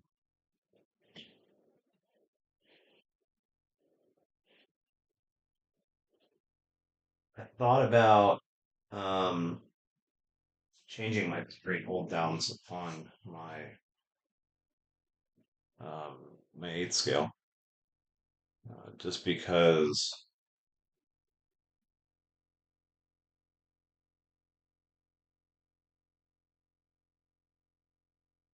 the straps get annoying after a while.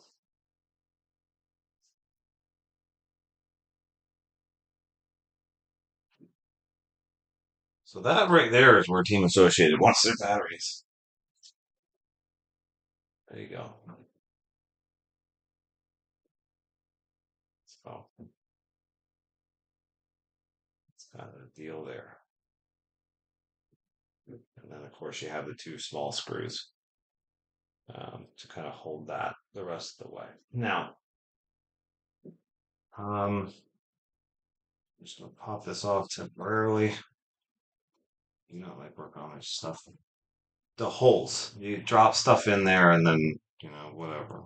I mean, granted, Spectrum's really good about the fact that they're through holes. They're not something that can stay and hang out down there, but I'd rather not. So we're just going to do this, and then I'll put the little battery things on there. Um,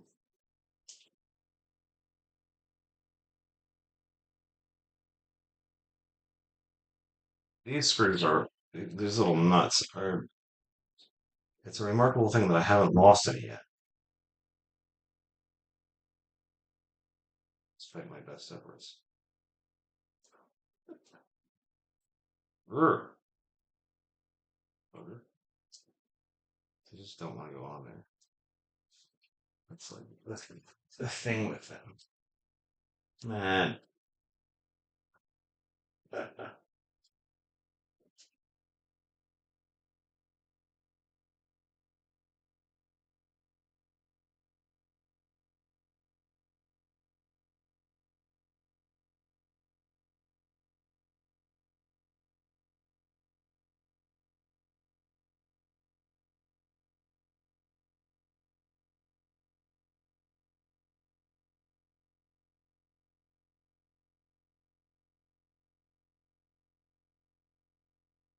And then, of course, you have the optional chassis brakes. It's no longer included. There's an extra one in the other car when they used to include it. So, what I have to figure out now is I have to figure out how I want my ESC and my receiver to be arranged in here.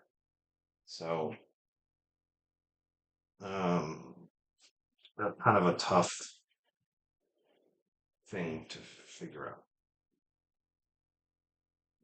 Their obvious idea is they want the ESC on this side. So you have access to the button there, and then you have, of course, they want this way, which is fine. Um, and then the radio they have over next to it with it facing away, which is fine. So I'm probably going to do something like this. Um, keep it as compact as possible. I just want to make sure that two things I have to make sure of. One, that I haven't gotten anything with my battery, and that my cables have enough length to get to the motor comfortably.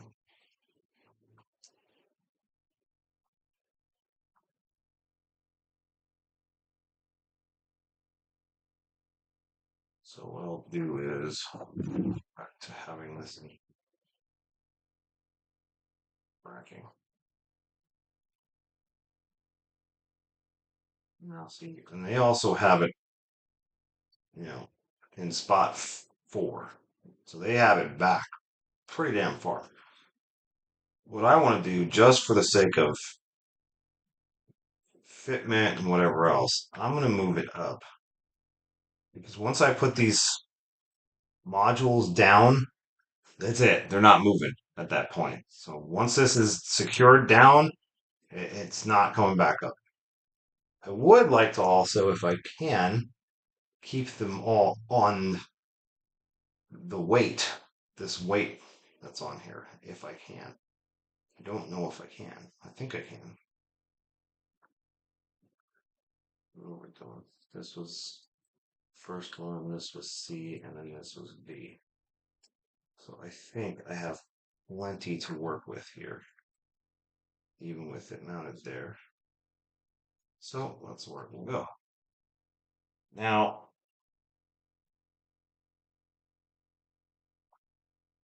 I gotta get my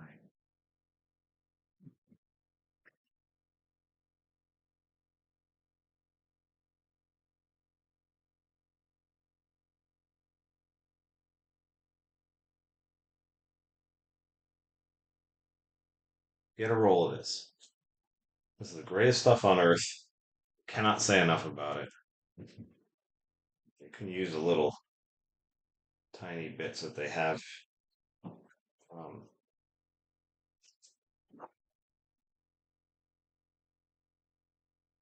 kits and whatever.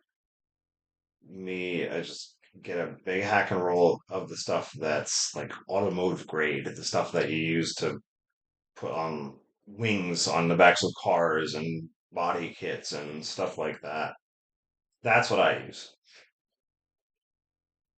I do not like to pussyfoot around with anything even remotely half-assed. One of these pops loose during a race, gonna have a bad day.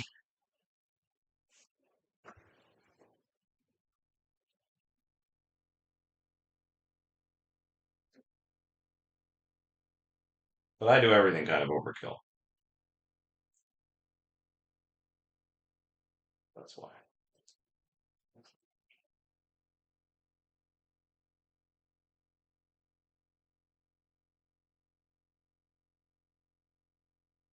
That one.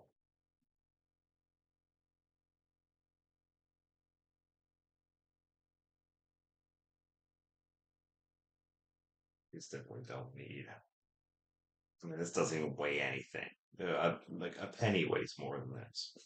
So there's not really much for the receiver that you have to worry about. It's not going to come loose. It can be um,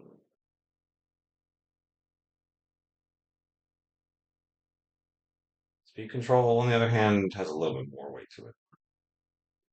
Still not much, but probably enough that being at least somewhat careful with it is prudent.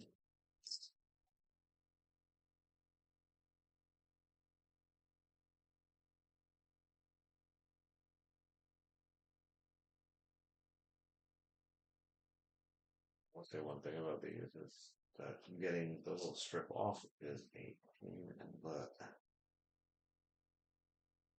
But the only drawback to them.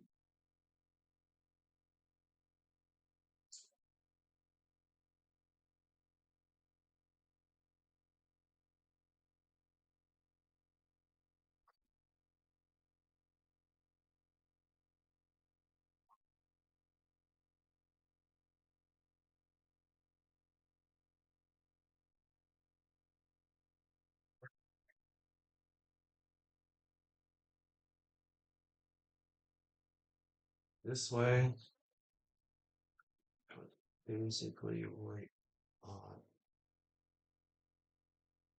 the screw holes. Yeah,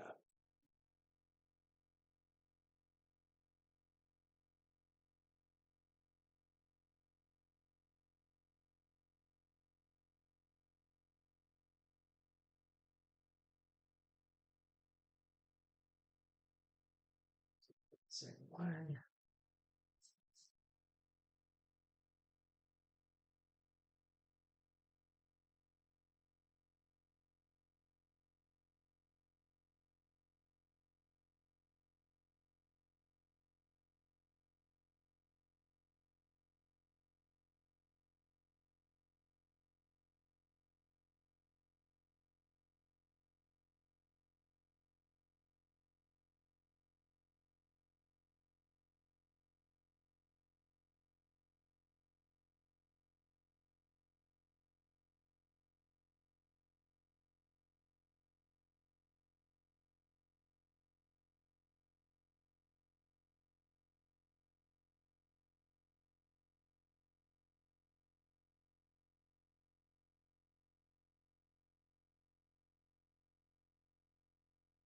He said this one, I want the transmitter away from it as much as possible. So make sure you keep your antennas away.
So for now, until I get around to doing soldering, since I'm not doing soldering today.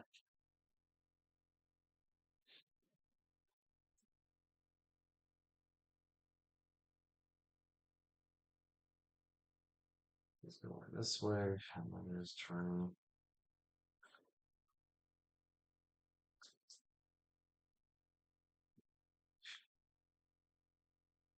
I'm gonna get this.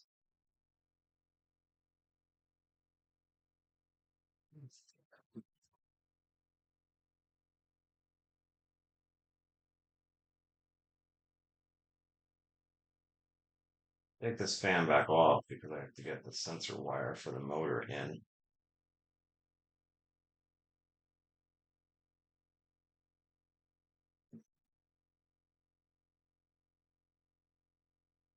Honestly, what I would also like to do sometimes is if I'm doing something like this, I'll do, if I have a little square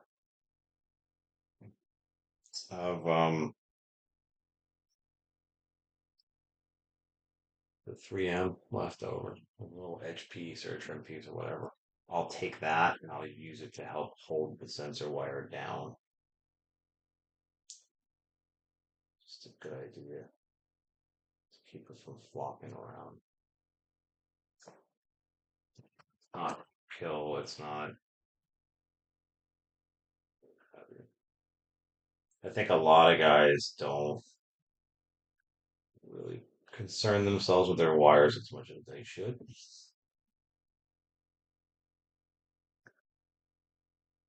I can originally.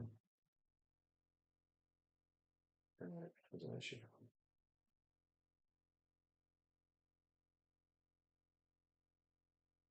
This is gonna fight me, of course it is. It's not really designed to attach to that material. Like,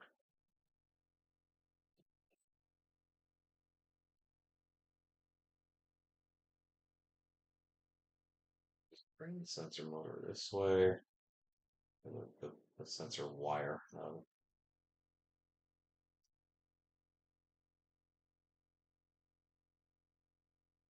Talk to him.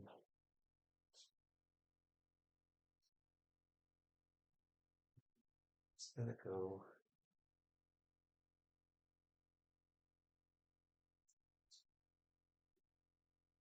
Into the motor. That.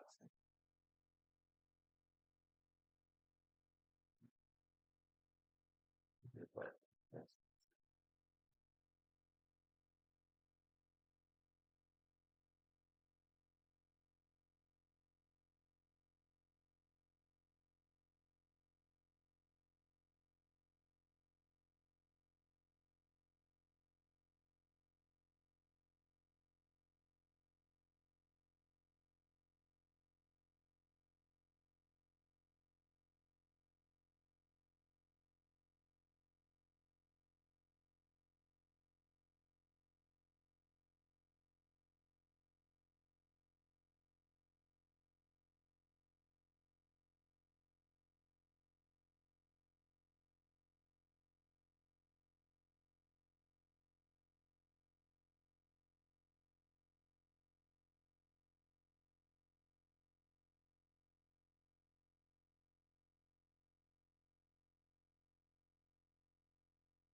Take this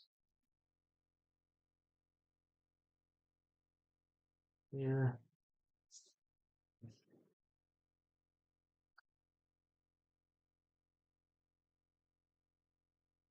Shit.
Let's see.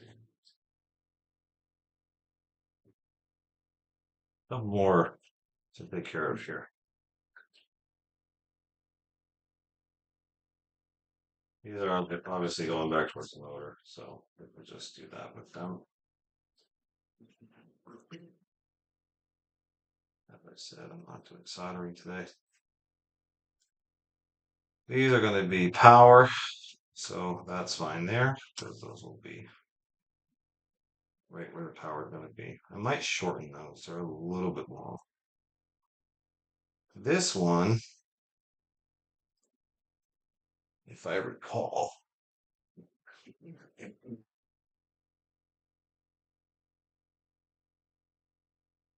servo has to go in slot 1, and then the ESC is going to go into slot 2.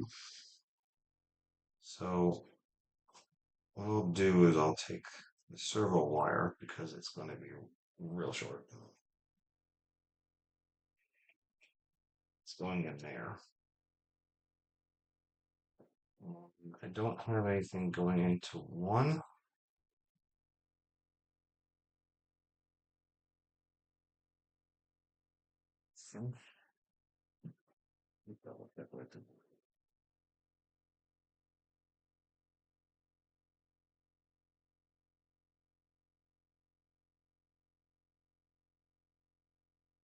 Use the splitter on VSC.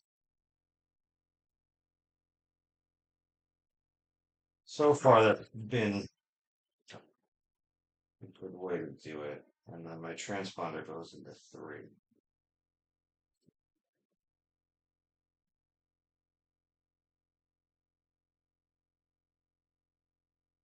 I'll put my transponder on the other car still.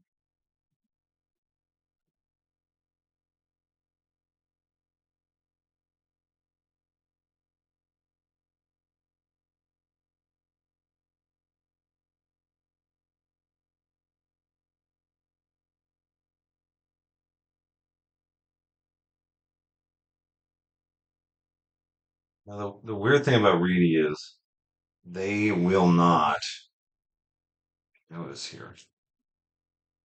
And the Futaba has a pin, so you can't put it in backwards. Reedy doesn't do that. Reedy just, you know, assumes that you're gonna, pick the pin properly and know which way is which. So you kind of have to, you know, with the pinouts on the buses and stuff like that. A little bit key.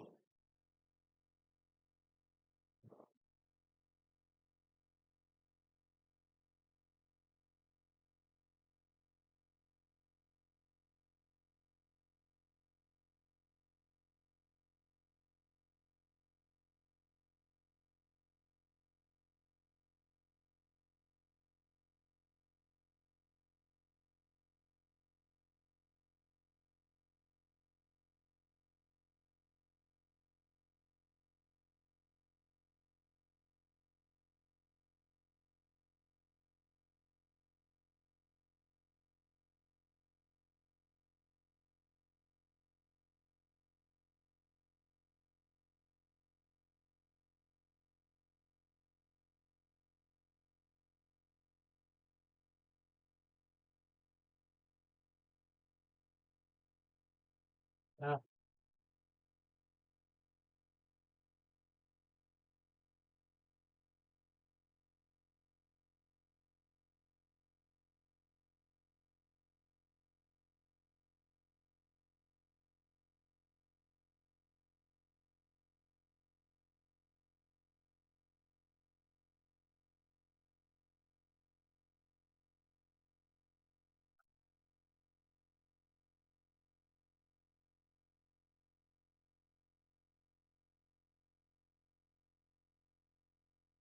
Perhaps includes a little mount too, little stickers.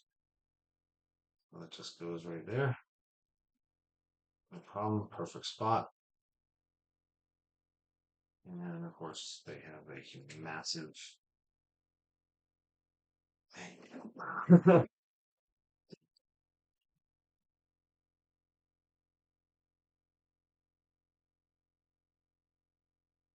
So I do give you, at least Associated does give you 2 little tiny BCHS screws for that. So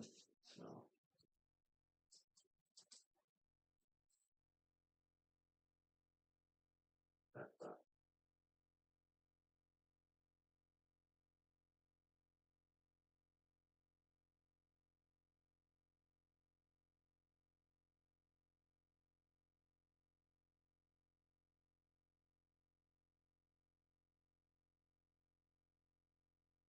Transponders don't really weigh that much, so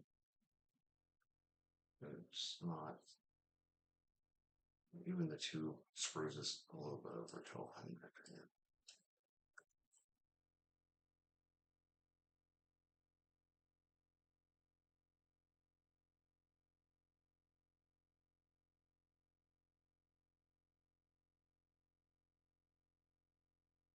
Thing I like about my labs is they use um, the cable that they use is rather stiff. So when you're winding it through here, it doesn't, you know,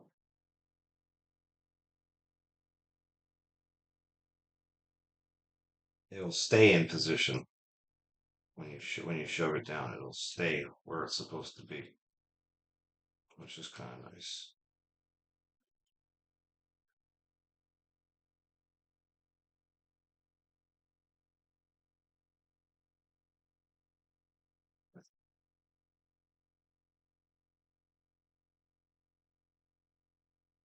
That,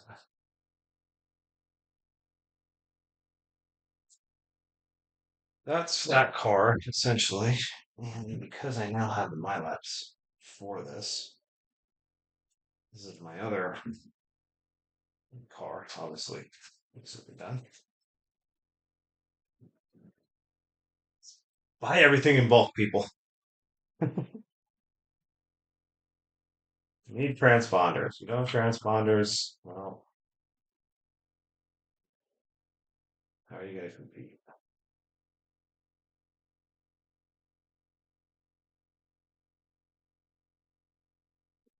And now, in the case of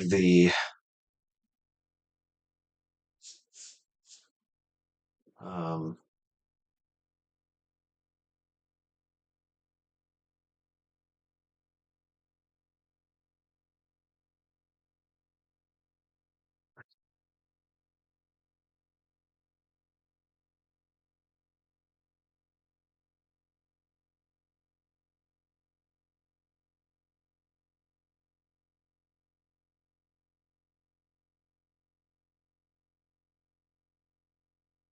so this one is this car.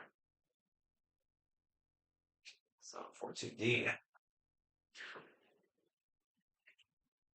Um, I don't recall if they had a recommended transponder placement, so I'm just gonna look for that real quick. It probably did. Battery.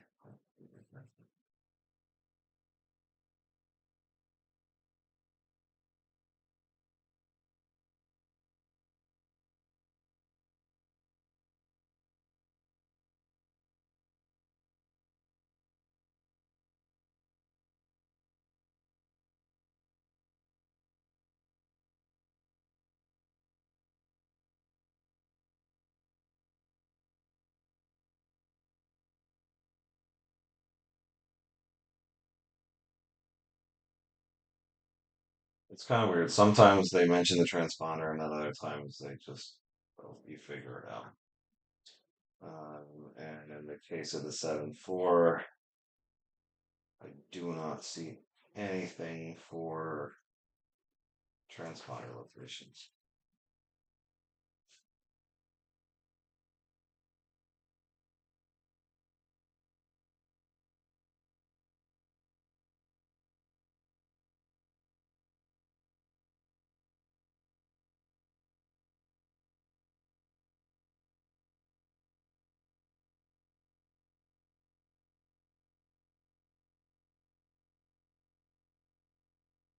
It only goes to the receiver and the ESC. They do not mention the transponder anymore.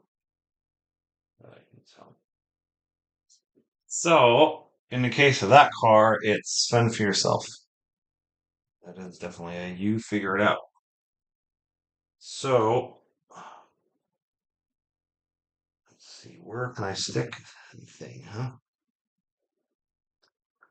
So you don't want it to get wrapped up in any of the bits or moving pieces. So, kind of at a little bit of a disadvantage, at least with this card. Battery here. Um, there's not a lot of places on this car for the transponder to sit where it's outside of the range of motion of other things. Um,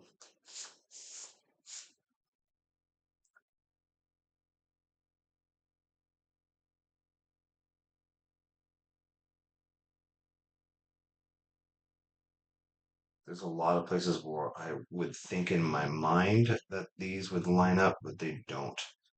So, and then of course the other issue would be the body on this car is a lot lower. So look at the body for the 6.1, or 6.4 rather. 6.1 body. And then the 7.4. The 7.4 is a lot lower, if you will. So that one at least did come with a plate. Can't see that. And that would be this. So it's one of those things where the body's going to sit on the car, and I believe that there's things like these are stress relief points or something like that.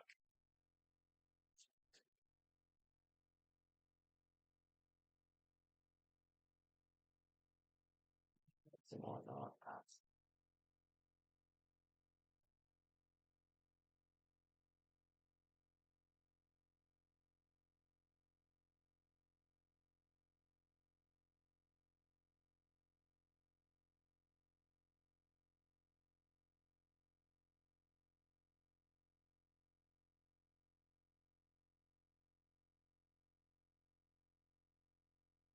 Doesn't look like it though, so that's probably the only place that I could put it where it's not going to get tangled into other stuff. If I'm completely honest, if I just stuck it there, the body comes down and sits in that region, but it's going to be one of those things where you give it a shot, see if it works. If it doesn't, peel it off and you move it. So, um,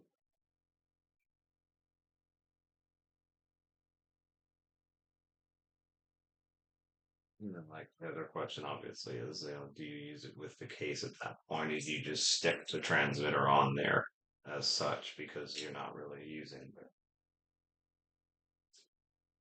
the case for it?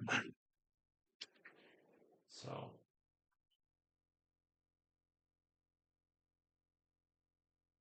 and this is why I have a roll of this. Use it constantly.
Let's take this on. Let's call it a day. For a while, at least.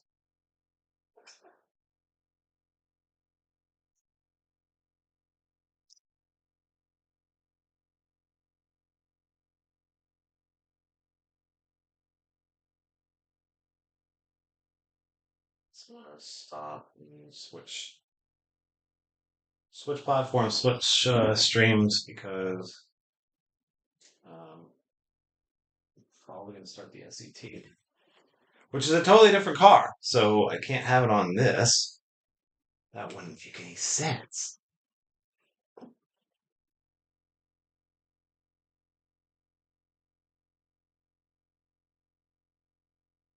Also, body's the paint, so I'll probably take a break from the living so I can paint bodies and whatnot. The thing I don't like about this car, maybe I should face the transponder the other way or something, is the wiring. It's like everything is like in things way. It's just I'm not a fan of this at all. Like, how am I supposed to? Maybe I don't even put it there. Maybe I just stick it here.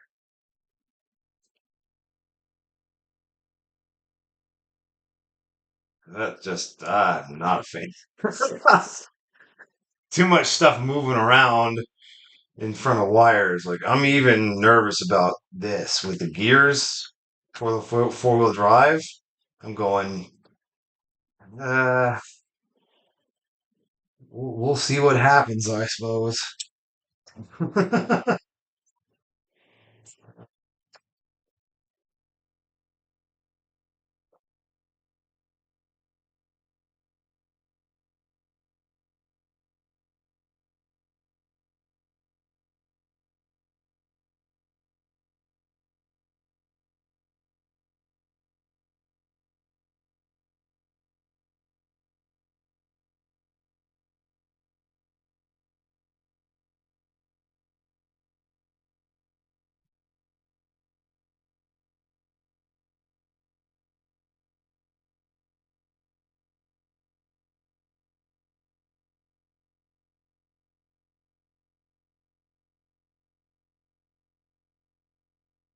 Where more people build anything smaller than 10 scale.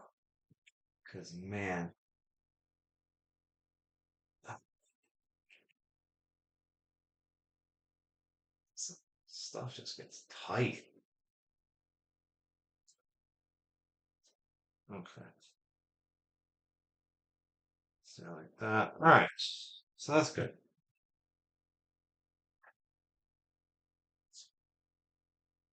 So we've gotten off track because this was not the car we were building as a part of this live stream. But oh, and I suppose, how silly of me.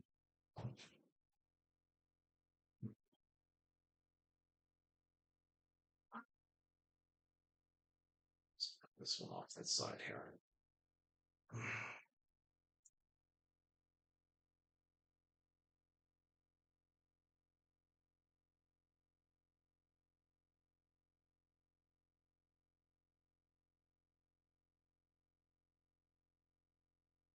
Why not? So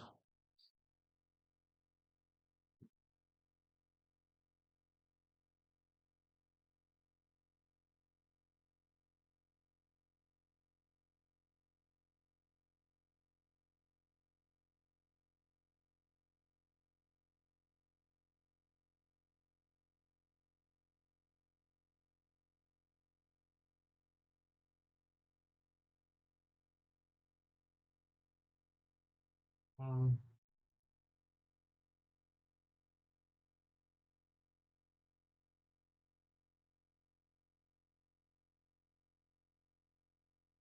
feel like 10 scale is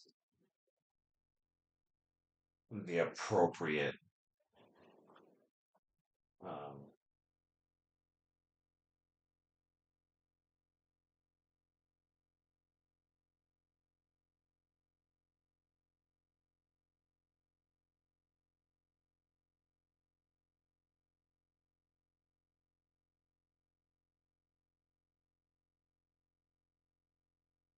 see, I screwed up because one of these are all obviously glued. Um, they're all labeled A262 because that's just the tread pattern. Um, but if you squeeze them, I know for a fact that there's different foams in these. Because there is rear foam and then there is front foam. So, and you can usually tell by the middle on the front foams is a different type of foam. But I think I screwed myself because I didn't mark them. That feels really stiff. That feels really stiff.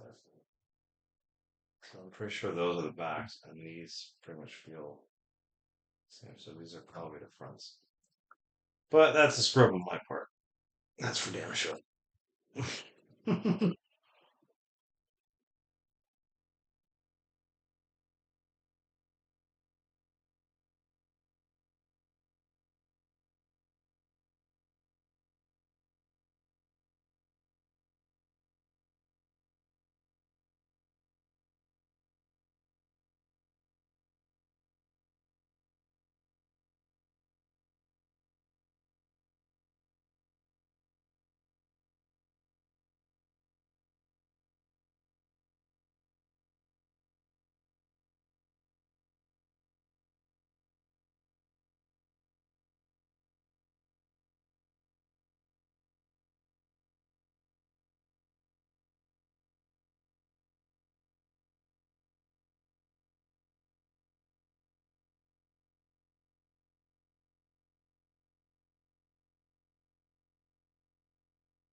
So you're gonna come up pretty good. I'll have it done, and we'll be at exactly 3 hours.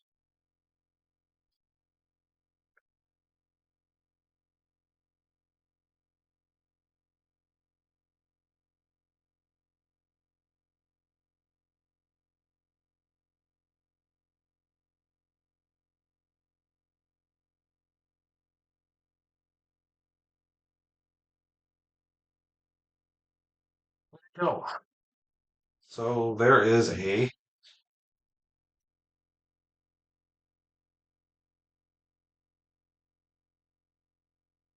6 stadium truck, pretty much done. Just needs a body, and I have to solder the electronics in. So there you have it. They're not that hard to build. You just have to, follow the instructions and pay attention to the details. Paying attention to the details is the most important part. Um, and then the rest of it's just kind of fine tuning and learning little ins and outs and little tricks and tips here and there. But you go to your local track, and there's plenty of people that'll help you out. Or if you have any questions, you can certainly message me or call one of these streams.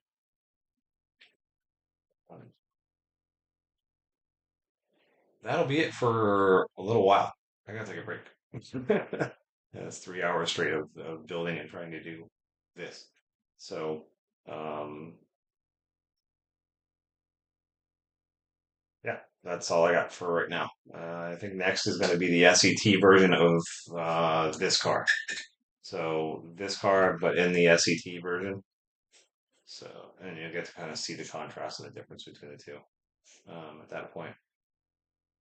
So we'll be back with that